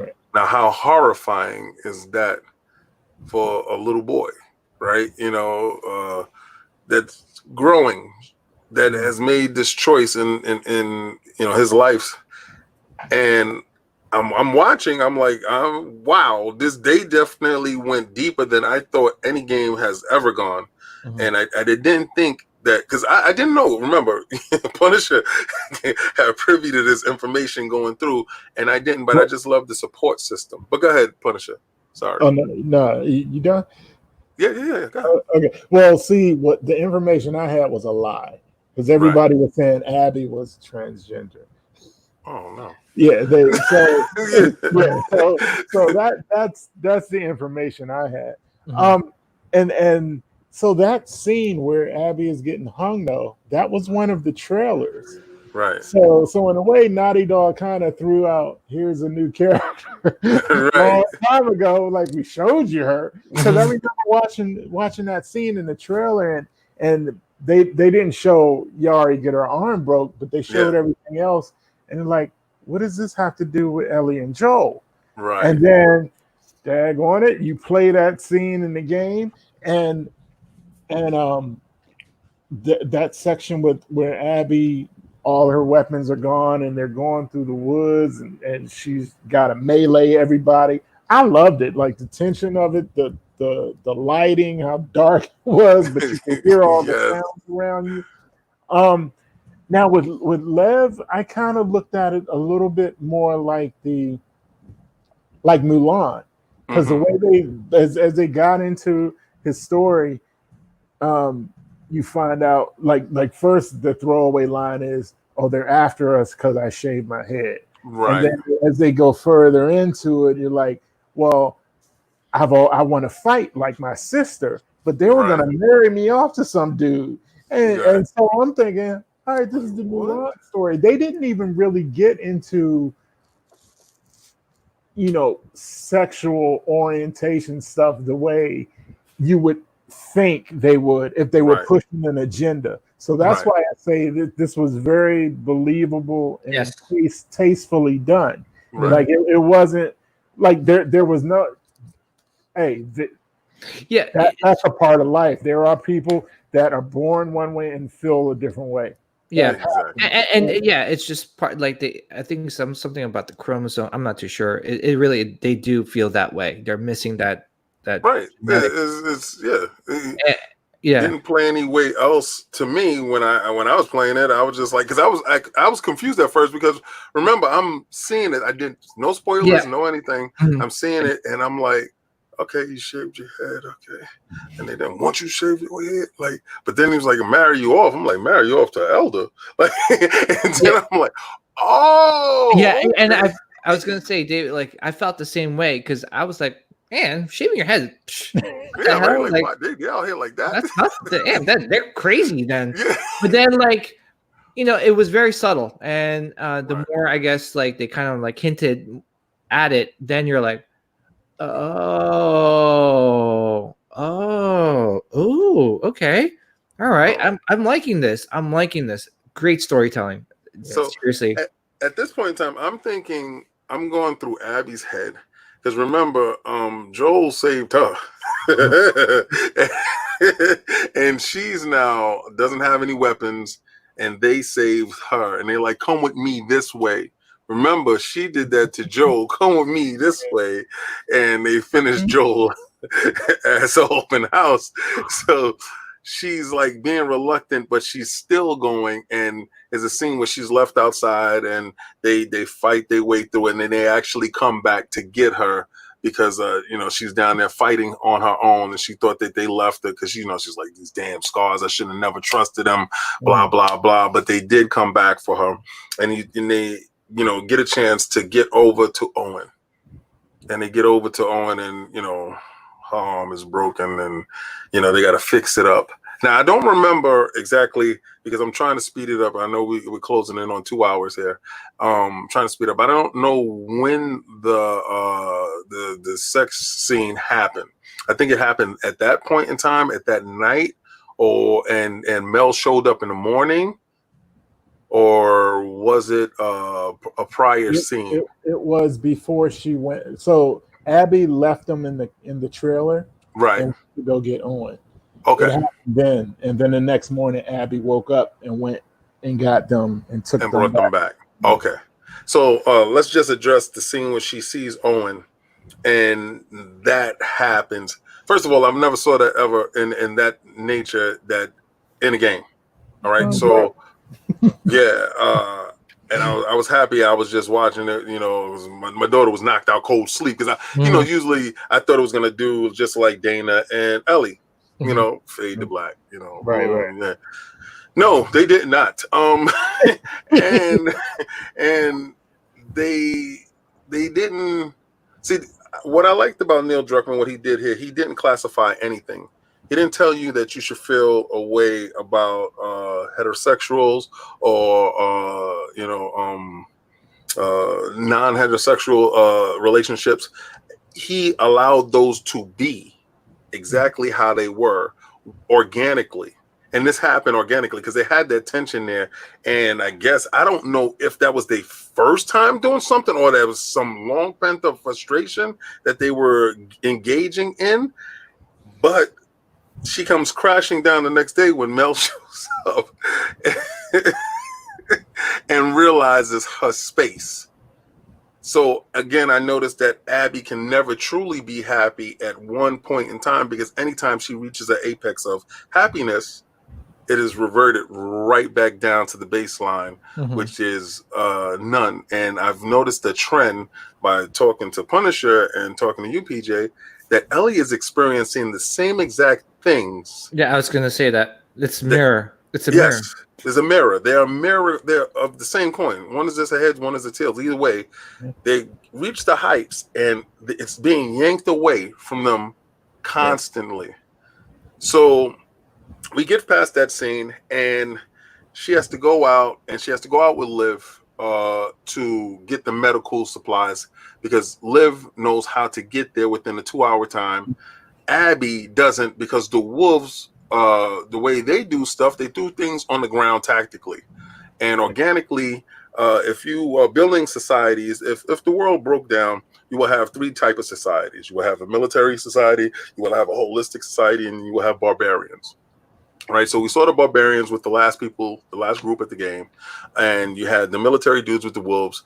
And I don't really count Ellie's group, because that will be like a small pocket in society that will detach themselves away from the norm.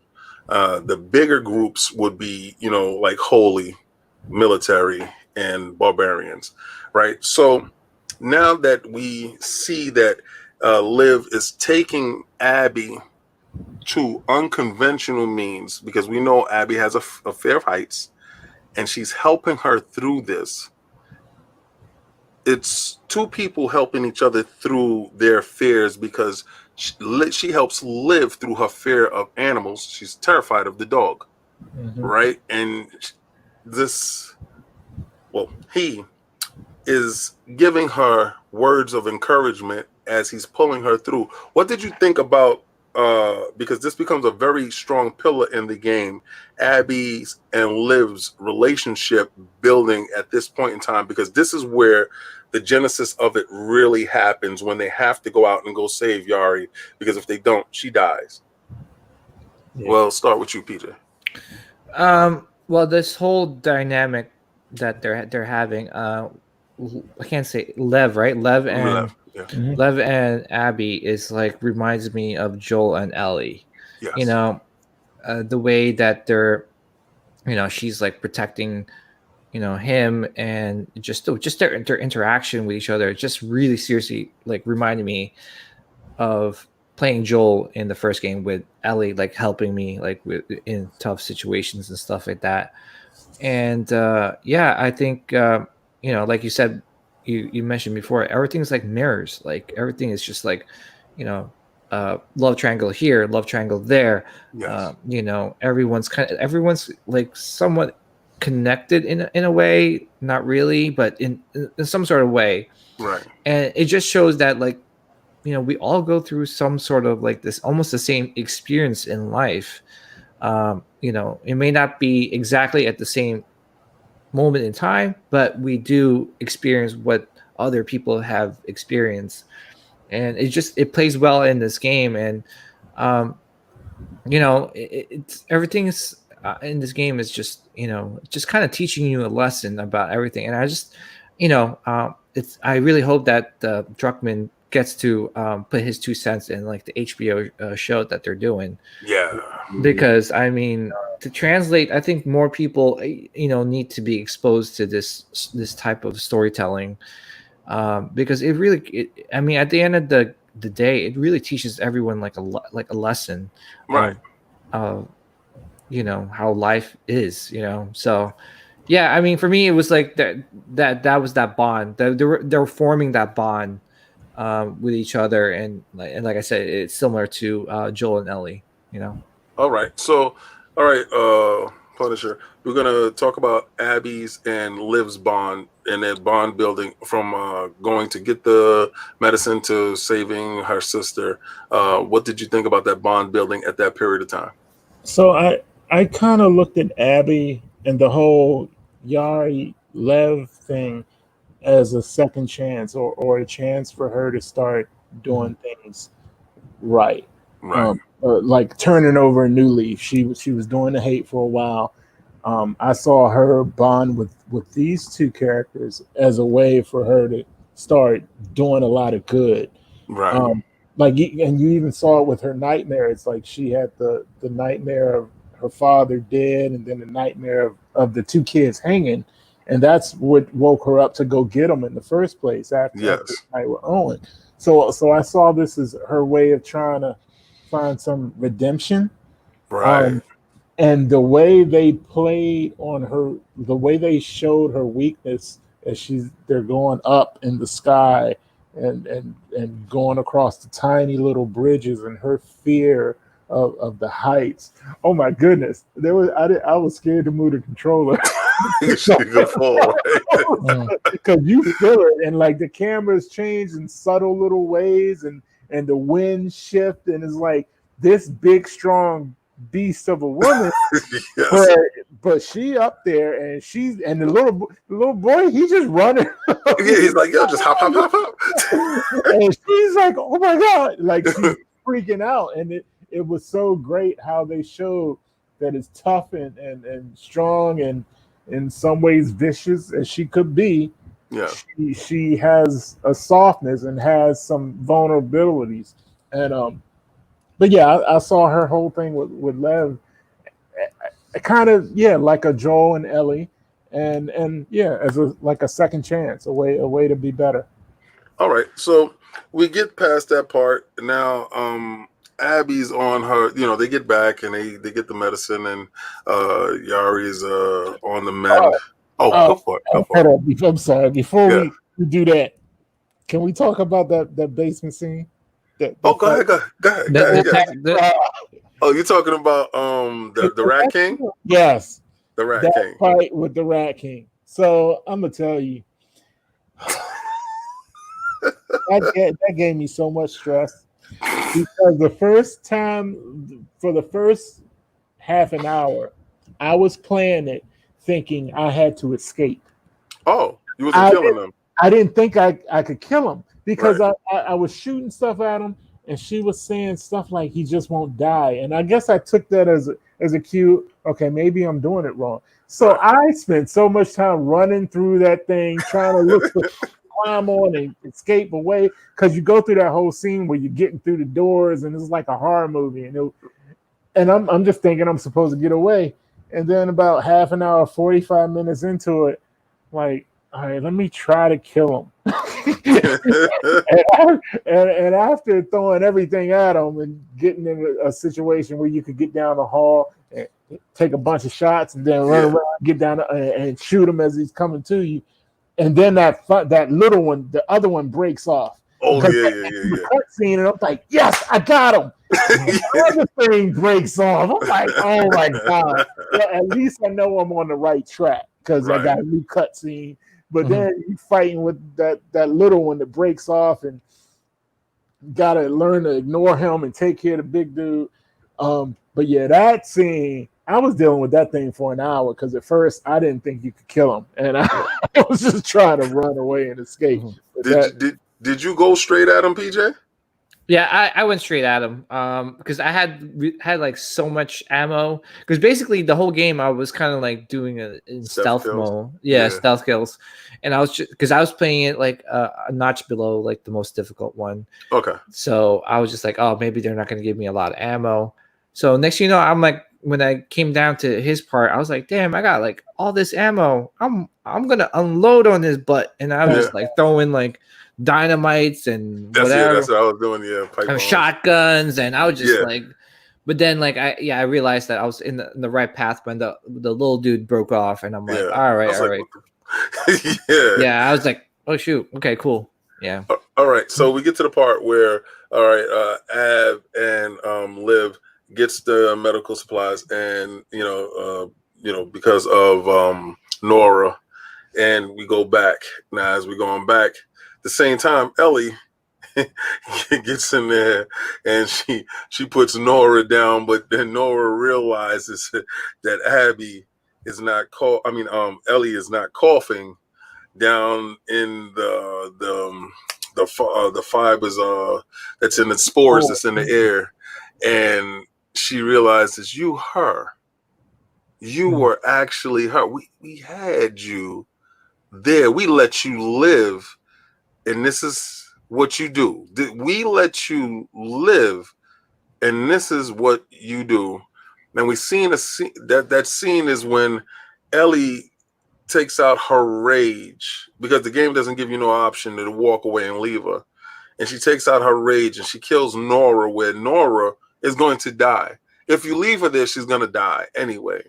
But you had no choice but to kill her. And at that point, I think my thoughts towards Ellie changed. At that point, I felt that Ellie is being as driven and as malicious as I thought Abby was. And she was hell-bent on getting her revenge come hella high water. So at that point in time, my motivations for Ellie changed, and I no longer wanted to play Ellie at that point in time, because I saw Nora cowering in the corner, and she was defenseless. She wasn't a threat, but she still decided that this was the path that she wanted to take. Did your motivations for Ellie change at that point, or was your motivation still the same, that you still wanted revenge, PJ? At that moment in time, like, I still kind of wanted revenge, you know. Like I had blood in my eyes, and I was ready to just keep going. Because, you know, it's just one of those things where you're like so immersed in like Ellie's character that, you know, they came to your house, and you know what I'm saying? Like, and as a father, like, it's like, you know, I'm just putting myself in that situation where, what would I do? Like, I'm not going to be like, oh, well, you know what? Yeah, I'll let you go. No, you're going full speed until, until it's just, you just can't go anymore. And, you know, Nora, I just felt like was just like, for me was like, even though like, I don't know, even though she was just like another, like just a side character, like, it's just like another stepping stone to get to Abby. And, you know, for me, it was just like, I don't know, like, I didn't feel the way you did, David, about like, you know, Ellie's thing until like all the way to where we were, you know, fighting Abby in the theater. Yeah, I didn't feel that way until then.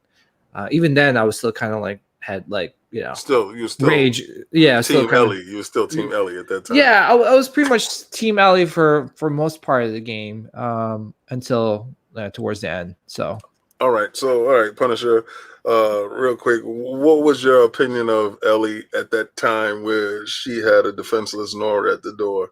What did you think? So the thing with her and Nora was really interesting to me because I wanted Nora to say so much more.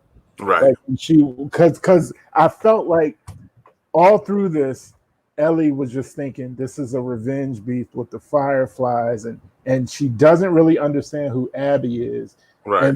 But then at the same time, I feel like Nora and a lot of the group, for them, it was about the cure. I feel like for Abby, it was about you killed my dad. Exactly. And because you hear Nora's like, look at what he did, look at all the people, and I wanted them to talk more, but Abby was like, nah, she didn't want to hear none of that. Like they shut it all down. And then when the scene changes and you're seeing her in the red, dude, I held on to the controller for a good 30 seconds. I did not want to push the button. I was hoping the scene would break out into something else. Maybe she would just walk away. Right. I didn't want to be the one to kill Nora. But after about 30 seconds and you just see her face getting all mad and something, I gotta push the button.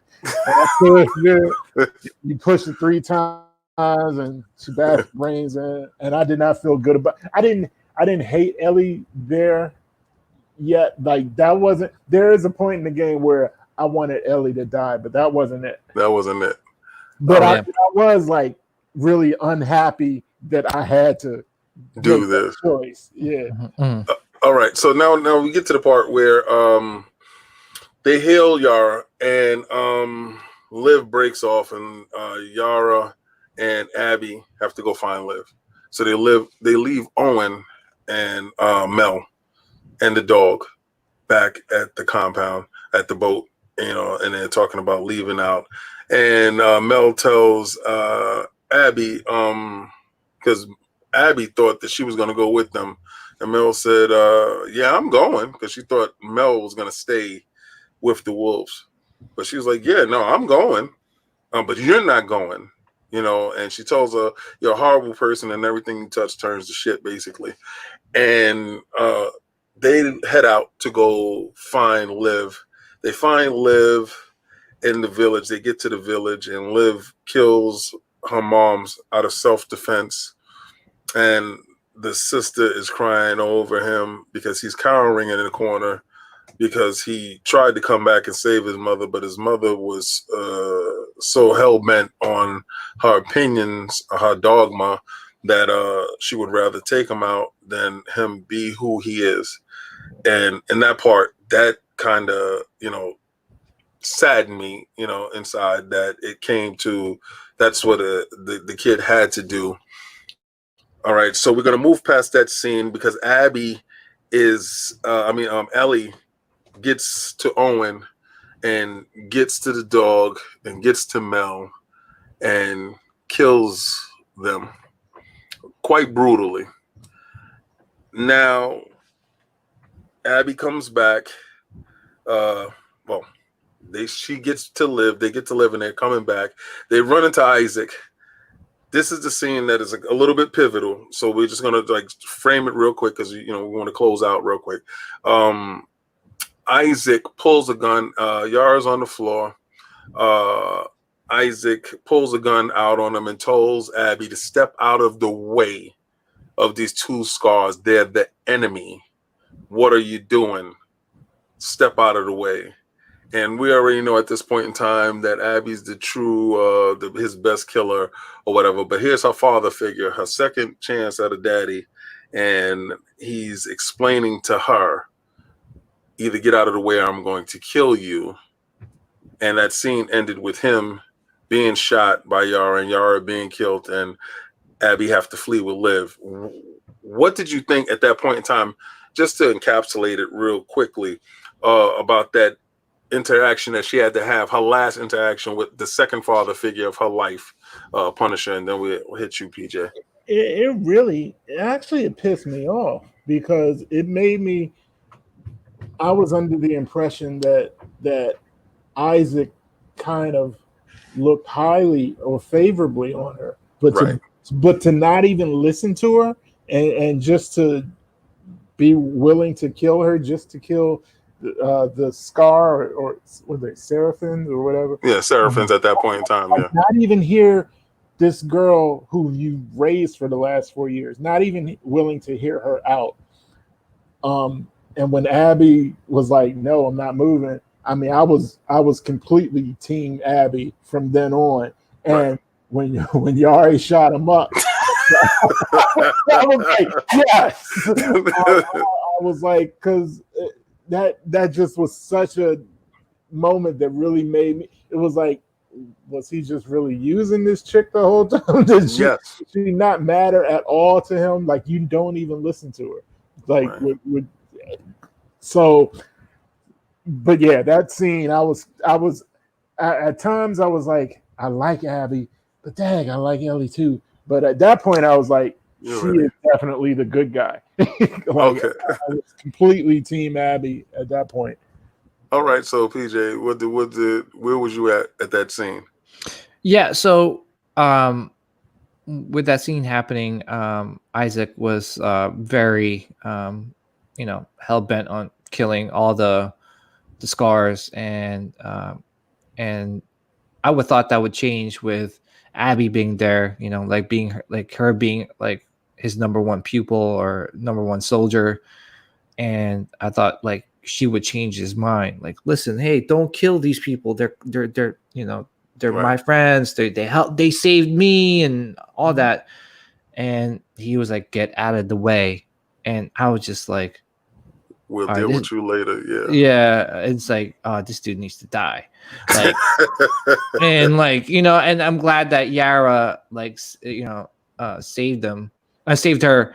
And it's just one of those things where it's like, all right, cool. Like, like you see the progression of Abby being this, her character developing into, like, I guess realizing how, not all people are what they are, what they say they are. Yeah, they say they are.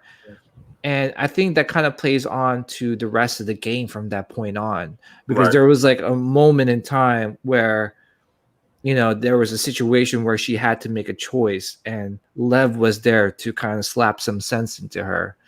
And it was just like, like there was some humanity brought back into her, as in a cold world that they're living in, where everyone's killing each other with no remorse. With her interacting or her meeting Lev and Yara, it brought that humanity back into Abby, because she had so much hate, a lot of hate from everything, besides, having, being friends with her friends and, the wolves and stuff. Outside of that, she just has hate for everybody, All right. So, okay. So we passed that scene. So you're still team Abby? I mean, team Ellie at that point, right? Me? In the most part. He said, yeah. Okay. Yeah. All right. So Abby gets back there with Liv, and they find out that Mel and Owen and the dog is dead, and they track their killers back to the theater. And at that point in time, fight breaks out, and you get a chance to hunt down Abby. You get to fight Abby, you get to fight Dina, and Abby has a choice and a chance to kill Ellie and kill Dina first, and Liv, like you said, steps in and speaks some sense into Abby's head. Mm-hmm. Don't be, and I guess at that point in time, she didn't want to become or stay that same monster that she was with Joel. She didn't want to lose whatever she built with Liv, because Liv is the only person that she has left. Yeah. And if Liv looks at her like her friends did, there's no coming back. That's what I took from it. Yeah. And she lets Ellie live and Dana live. Yeah. And I was going to say, going back to that, like, Mel did say to her, like, everything you do, like, just goes to crap. Right. And just that's what came into mind during that scene where, like, she had a choice. Like, do I keep making my life crappy, or do I just move Do I on? change? Yeah, do I change and move on from this? And obviously she decided to move on. And if Lev was, and like I said, Lev wasn't there, I think she would have killed her. Yeah, in my opinion. Mm-hmm. All right, so we're gonna close that down, right? Unless you have something, Punisher. Well, no, y'all already said it. She definitely would have killed him if Lev didn't stop her. Because not only, I mean, I don't think she was as hurt about Mel dying, but you killed Owen, and this was the guy she was still in love with. So even after, and she said it there, we let y'all live, and you wasted it, because in her mind this was all done once she got Joel, but they came back after her. So. And they came back after her and killed a bunch of her friends. So she's completely blinded by anger and hate. And there's no doubt she would have slit Dina like butter. Yeah, I thought that was gonna happen. Yeah. Because she even said, because Ellie's like, she's pregnant and she's like good, and like she was getting ready, she was about to be done. Yeah, and then Lev was like, "Yo, chill the f out, dude! Like, what's wrong with you?" This innocent kid. Yeah. And it's like Abby has done so much to so much goodwill for this kid. Don't turn to be this monster now in front of this kid. And that was the only thing that saved them, because they were going to be done. Yeah, because just to rewind it back a little bit, like Ellie killed Mel, who was pregnant. Mm-hmm. And that's why she had that range inside of her that she wanted to kill, do unto other baby. Eye for an eye, And shout out to Jesse, because unfortunately he died during that part. Oh yeah, he died very easy.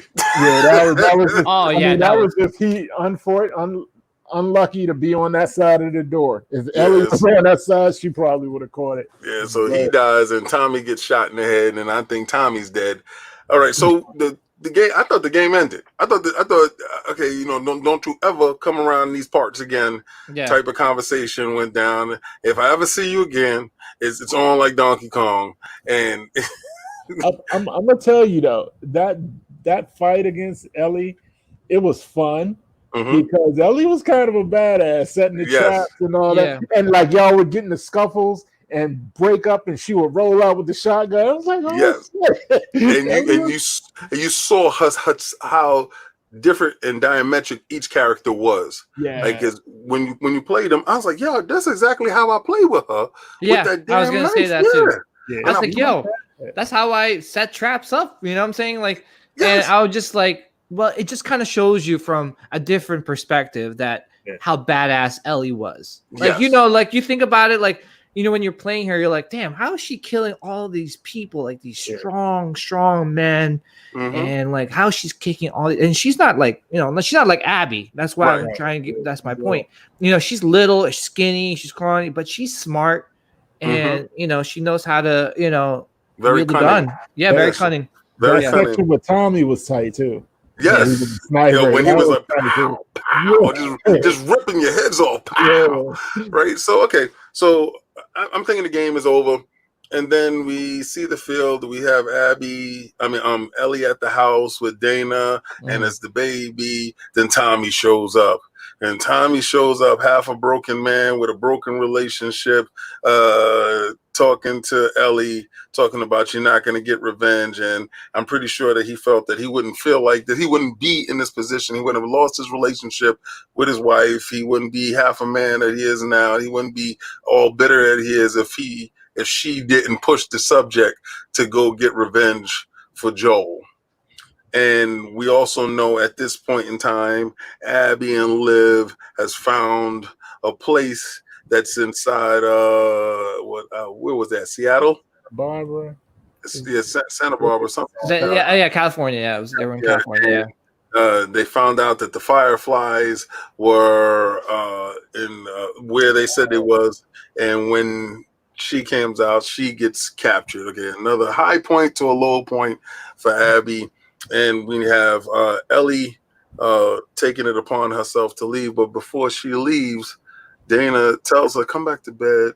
Don't do this. you know, she has the girl, she has the baby daddy's dead. She doesn't have to pursue this cycle of hate. This hate cycle can end here tonight.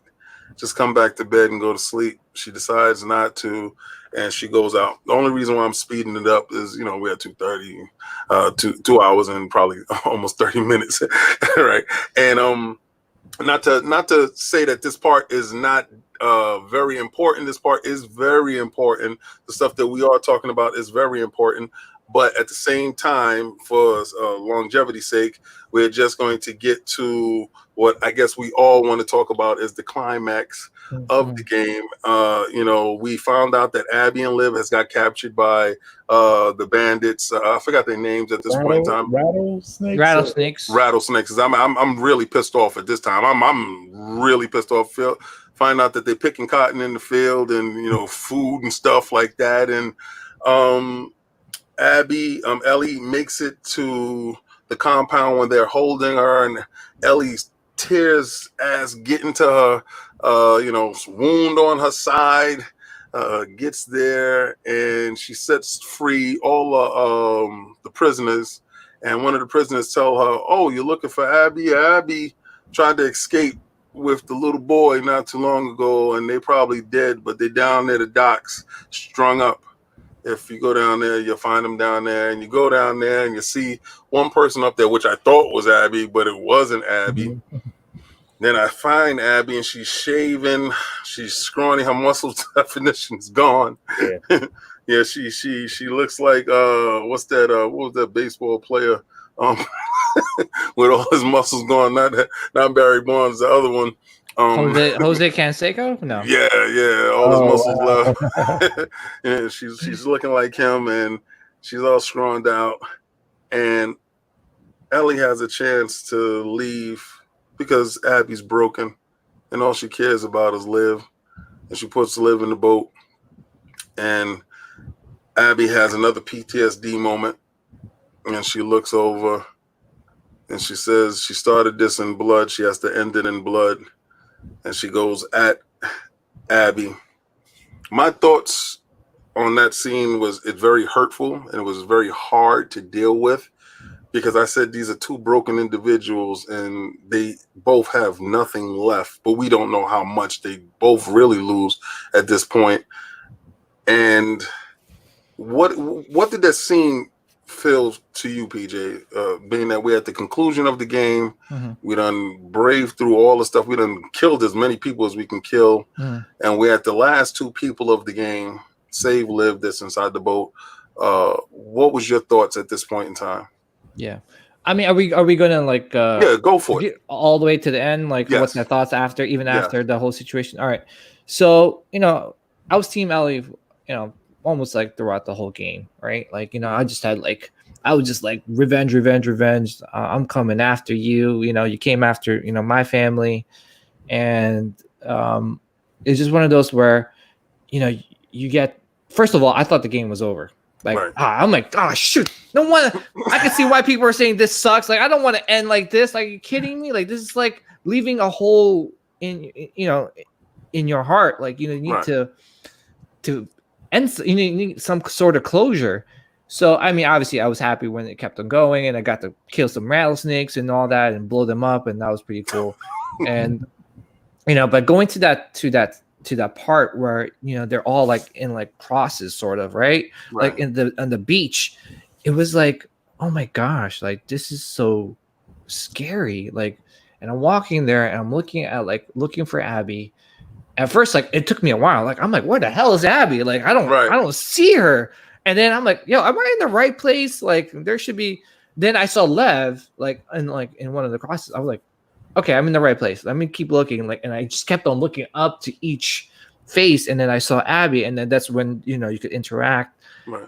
And then, man, such a powerful, emotional scene. Like, you hit the nail on the head again, David, with two broken people like going at it. And I'm like, all right, this is where it's gonna happen. But the whole time I was fighting Abby, I didn't want to kill her. Right. I'm like, what's wrong with me? This is like, first of all, this is the best boss battle ever. right? Right. Right. I'm like, this is like where it's like you don't want to kill the boss. Like, Right. how crazy is that? And I was just like, man, like it just everything just kind of hit me in that moment in time. What is this going to do? If I kill her, what is this going to do? Is that going to make me feel better? Like, like what? Like this, I'm looking at this person right now. This person has gone through so much. I have caused her so much pain. So much pain. I killed, like, Joel killed her dad. I killed all her friends. And here she is suffering, and I'm going to kill her. What am I, like, in my mind? Like, what am I doing? Right? And that's when everything kind of hits, and that's where everything kind of hit me all at once. Not just with the game, but with what's happening in general in life right now. Right. That's where everyone, I know, like, some people are like, oh, the ending sucks, but like they're not seeing the point. The point is revenge, and that's what humanity's been all about, is revenge. Oh, you mess with me, I'm mess with you. And I'm, like, and it's just like everything kind of came into, like, I don't know, like, to fruition. Like, oh shit, like this is happening now. We're all against each other because we hate each other, because they did this to me and I did this to them, and they said this to me and I want to say something back to them. And what does that get you at the end of the day? It just creates more problems. Like, look what happened with Ellie, like her leaving. And she could have just stayed in the farm and lived a normal life. Yes. But she didn't. She wanted revenge. She gave all that up. The love of her life, a baby, farm, everything was going so well, and she gave that up. She gave up everything and it just comes to, like, it just hits you like that. And that's why I love this game. I love the ending. And I don't know what people are not seeing. Maybe they're kind of stuck with their own demons in their closets.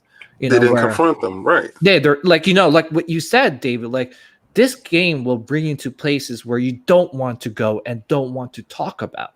Now, there are people that are going to hate this game because they don't want to get to that point. And then there are people that's open-minded about things and go, shit, this game is this is deep. This is deep. And that's how I felt. Like, after I played that game, I put the controller down, and I'm just like, wow. And I just kept, like, what Punisher was saying. You thought about it for like weeks. You're like, I was telling people, play this game. Like, I can't believe it. And such good character development. And it just, a lesson to be learned is that, like, I just kind of wish that at some point, not only with the game, but just in life in general, like, where we're not fighting each other the way we are fighting each other with each other now. Right. Because it's not going, we're not going to advance as a society if this is what's going to be. Eye for an eye. You notice that the society collapsed. You notice that the trifecta, and not talking about Jacksonville, because I think Jacksonville is a segment of population that is just a pluck there. I'm just talking about the Wolves. They collapsed. Isaac is dead. They collapsed. Just the same way as Fireflies. You said the Seraphins, they collapsed. And pretty much the Bandits collapsed. Yeah.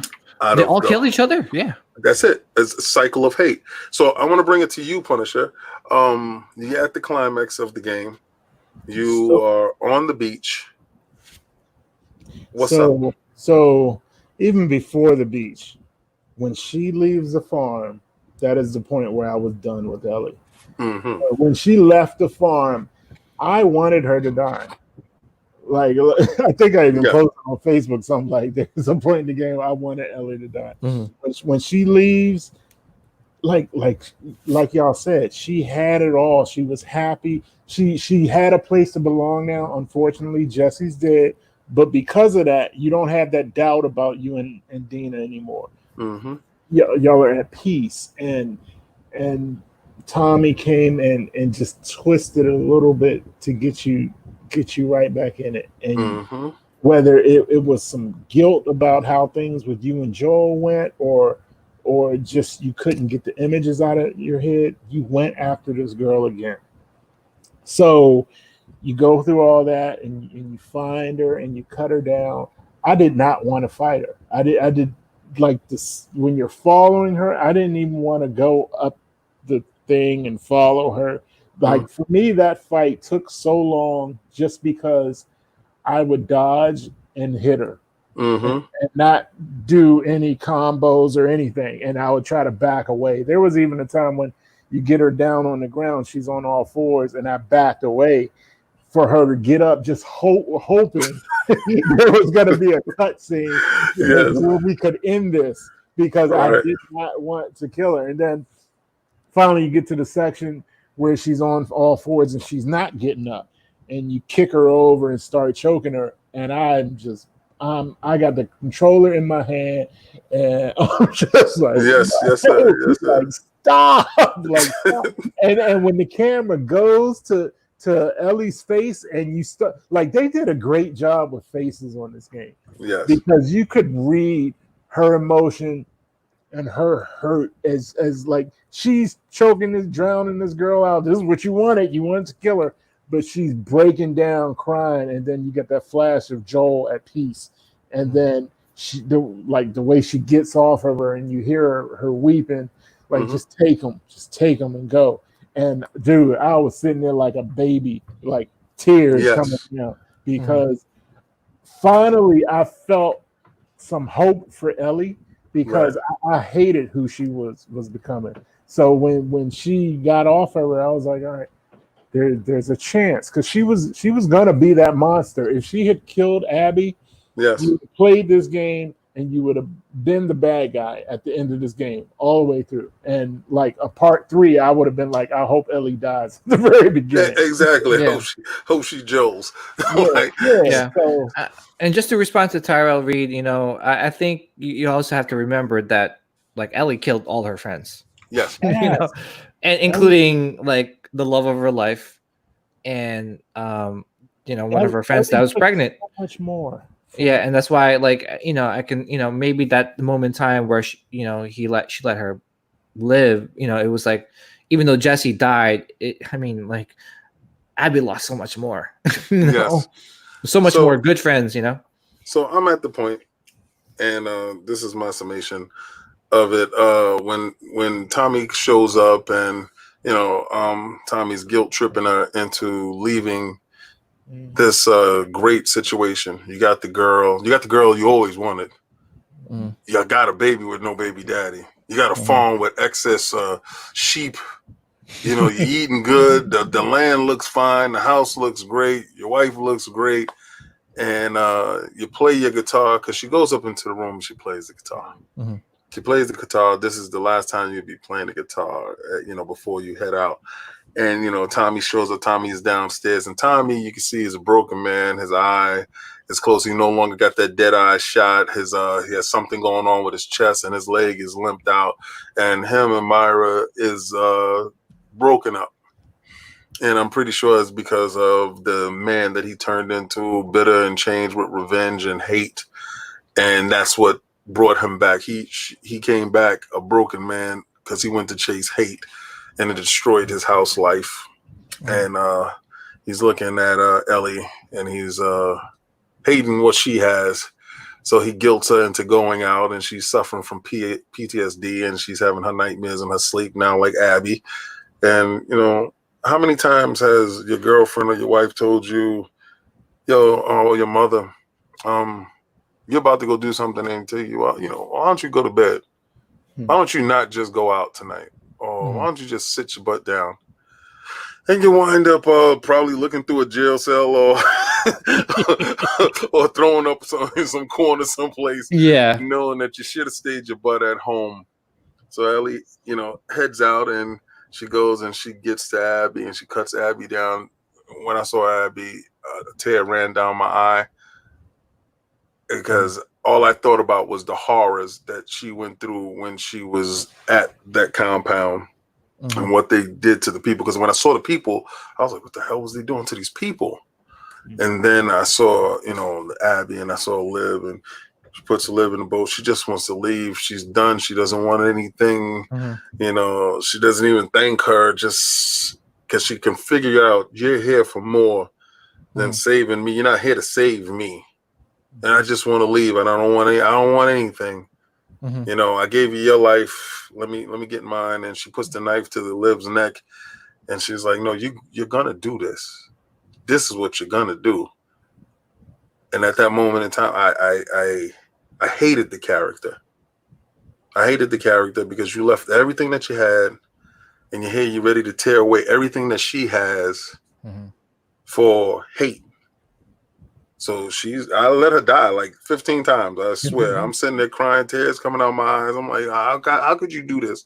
How could this little character that I played in part 1 all the way to now turns into the villain? And I always remember that you play the superhero for long enough, you live long enough to become the villain. And she's the villain now. She's the Joker. She's Venom. She's every bad guy rolled up into one right now. She's choking underwater. And I'm sitting there in tears in my eyes, and I see Joel, and I'm like, oh, thank God. and he break off from it. But during that fight, something very dramatic happened. She bit her fingers off. Those 2 fingers. She bit those 2 fingers off. Ellie goes her way. Abby gets in the boat and disappears with Liv. And Ellie gets back to the house and it's empty. Empty. She goes upstairs. All her stuff is inside one room. It was more empty than Joel's house. It was empty. And all her stuff was in the room.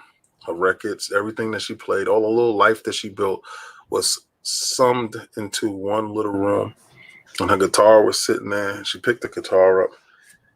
And when she went to strum it, she couldn't because she had those 2 fingers that was missing. Whatever Joel gave her, the last little piece of gift that he gave her, she lost that last little gift to hate. More than everything else, she lost the girl, she lost the baby, she lost the home life, and she lost the ability to hold on to what Joel gave her. And when she's walking through the field with the guitar, I'm crying for this idiot here. Because had she stayed home, she would still have that. And just like you said, PJ, if people take the time out to reassess and not chase hate, this would be a better place. And it took one game to surmise it. Like you said, I sat down, and I don't know how Punisher was able to jump back into the game because I really can't right now. I'm trying to step back. I'm trying to play lively stuff. I'm playing Minecraft Dungeons or something, something without a storyline because it's so heavy. But I needed to talk. It's like a therapy session. You need to talk to get this out. Oh, it's 11. To get this out and to talk about this because it's such an impactful game. And the fact that, that they're doing the whole movie about it, it's a good thing. And I think they're going to touch places just like the game that people will be uncomfortable with. But I'm glad that open-minded people can see it and take from it what they want to, in order to have an open dialogue about it. And it pushes conversation a little bit further. Yeah, there's rarely a game that you play and it stays with you. I play games and I finish them and never think about them again. No. Usually, this isn't one of those games. This game stays with you. I'm excited for the show. Yeah, obsession will kill you. It'll take everything away from you. Yes, yeah, I agree, man. And I just I really hope that they. What they did with this video game, they bring it over to the show. I think more and more people need to watch the show and kind of see the theme of. Oh, so is it going to be a show? I thought it was supposed to be like a movie type show, like broken up, like how Disney does it. No, it's just going to be a show itself. Yeah, I think it's going to be maybe like a 5-season, 10-episode show. I think like short, like not like 20 episodes or anything like that, like Walking Dead.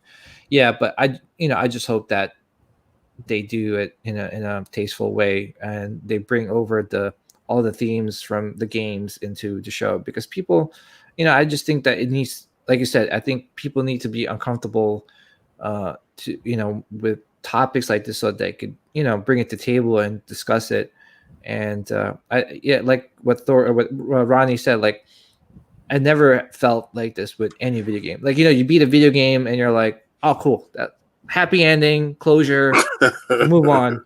No, this game didn't do that for you. It really brought like a lot of good topics on the table and to think about. And hey, if it reaches like a small percentage of people, great. If it only reaches 20% of people, like where only 20% of the people that play this game like the ending, great. It made progress. Right. But I really hope that people are more open-minded to what they experience and kind of see what the underlying issue is. And that is revenge and hate, and what it doesn't do, and it doesn't give you closure or makes you happy. Just a vicious cycle. Yeah, I agree. I will say one thing about this game makes me nervous though. The fact that so many people at the end of the game wanted Ellie to kill her bothers me for some reason. It's like this is one of them social experiments, and I feel like, why did y'all not like? Why do y'all feel different? Like, I don't understand why people, but once they go through that whole journey, still wanted Ellie to kill Abby. That just, I don't know, disturbs me for some reason. Well, I mean it just kind of just shows you that, maybe they're not open-minded to the theme of the story, and maybe they just really have some. I think they have some stuff that in their closets they need to really address. Exactly. I think when you look at the characters and you see the motivations, because that's what I delve into. I try to delve into the motivations of each character. If it's a story-driven game, if it's not a story-driven game, I don't need to delve into motivations. But I was trying to find out everybody's motivations going forward to understand exactly where would it end. Where would these end? Abby didn't care about killing Ellie or Tommy. She only worried about Joe. And her team was like, that doesn't make straight strategy sense. You need to eliminate everybody so we can wipe our trace and get out of here, type of thing. And that blindness to whatever was going on led to that part. But the fact that she felt that she had to change herself from that young kid into that army veteran type of a character, that is pure hate, at that period of time. And you saw it in Ellie's face when Ellie was going, do I prefer part 1 or part 2? Part 2. Definitely part 2 for me. I prefer part 2. Yeah, part 2. Yeah, it just gives you so much. I didn't want them to give me a choice. I want them to make you uncomfortable. A lot of times people want choices. Life doesn't give you choices. A lot of times you're stuck with whatever it is and you have to deal with it. And this game gave you what it had to give you, and either you dealt with it or you didn't. Some people put the controller down, never ended the game. Some people got to a point where we got to and was like, I'm not pushing on, the hell with that. I don't want to have nothing to do with this game. And it's trash, and they left their review that way. And some people saw it and delved past it and decided to finish it. It's an uncomfortable conversation. The conversation we're having right now is not easy, but they're uncomfortable conversations that we're happy that you guys have stayed this long, interacted, and even talked about it amongst yourself, because it's going to push more conversation. And if anybody didn't get the game, you're going to recommend the game to somebody, you're going to play the game. I told people, if you don't have a PlayStation, rent one, borrow one, go to your friend's house, get the game, and try to check it out. Because it's something that needs to be done. Because when I was talking to Punisher and he's playing Deus Ex, I'm like, listen, I'm all about Deus Ex, and I like the story. I said, but bro, this is different. I was kind of turned on. I was like, wow. Yeah, right. Like, you know, you're talking about the sex scene, right? In the yeah. Boy, that was it. Was I think it's the best scene for a video game, but it was tasteful and hardcore, and it meant for those individuals at that scene at that time, everything was fitting for what he did at that time. It wasn't over the top, you know. It was just what it was. And it was also like a scene where Abby was fighting one of the dudes on the dock, and she had ripped his mouth out, and she's still fighting him. And when she's at the Seraphim camp, and when the her fires are going on, right, I'm like, yeah, brutal. she's fighting for her life and the life of Liv at this time to get out of there. This is absolutely nuts. I understand that a lot of times when you're crafting a game, and like you said, it takes 6 to 7 years to make this game. Sometimes you just can't rush perfection, and I thought it was a masterpiece. It is. I thought it was a masterpiece. It is.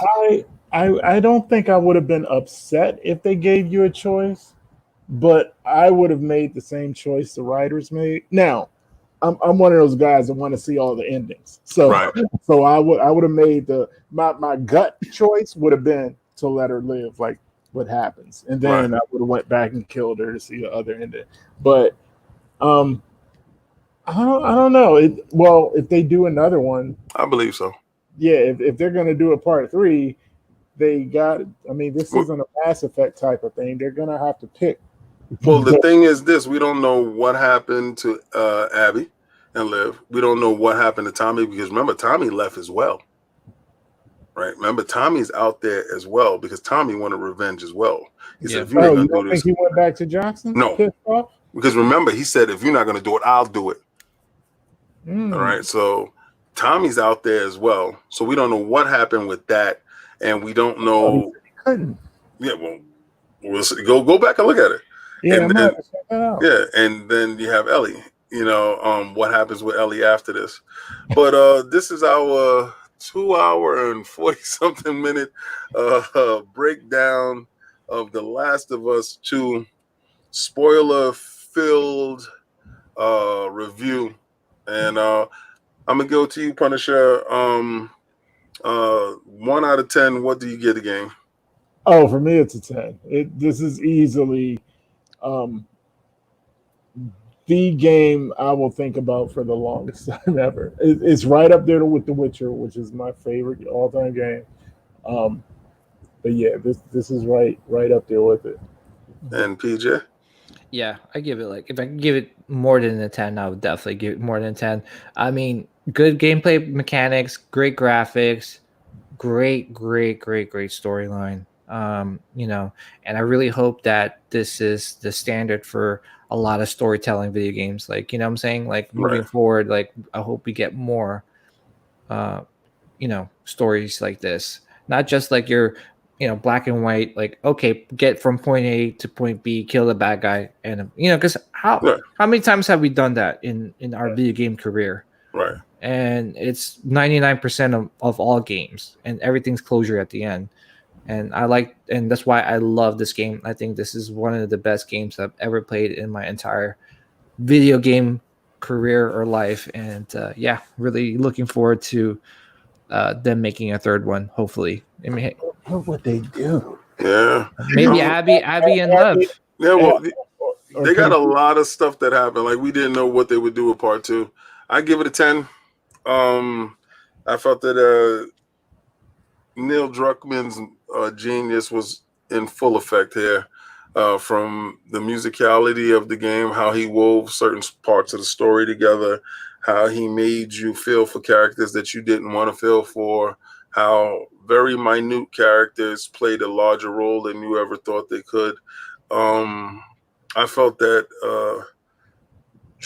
through his storytelling, the graphics and everything was crafted after that. I believe that the storyboards went up first, and he made sure that the graphics met the story, opposed to the story meeting the graphics. Yep. And therein lies the part where it all meshed, So We're gonna sign off, guys. Thank you for riding with us all the way through. I think tomorrow we have an unboxing. Oh, nice. Yeah, and I got Miles Morales sitting in that box. He'll be up on Wednesday. Nice, man. You take care, guys. It was great riding with y'all. Awesome. See y'all soon. Peace out, guys. Great.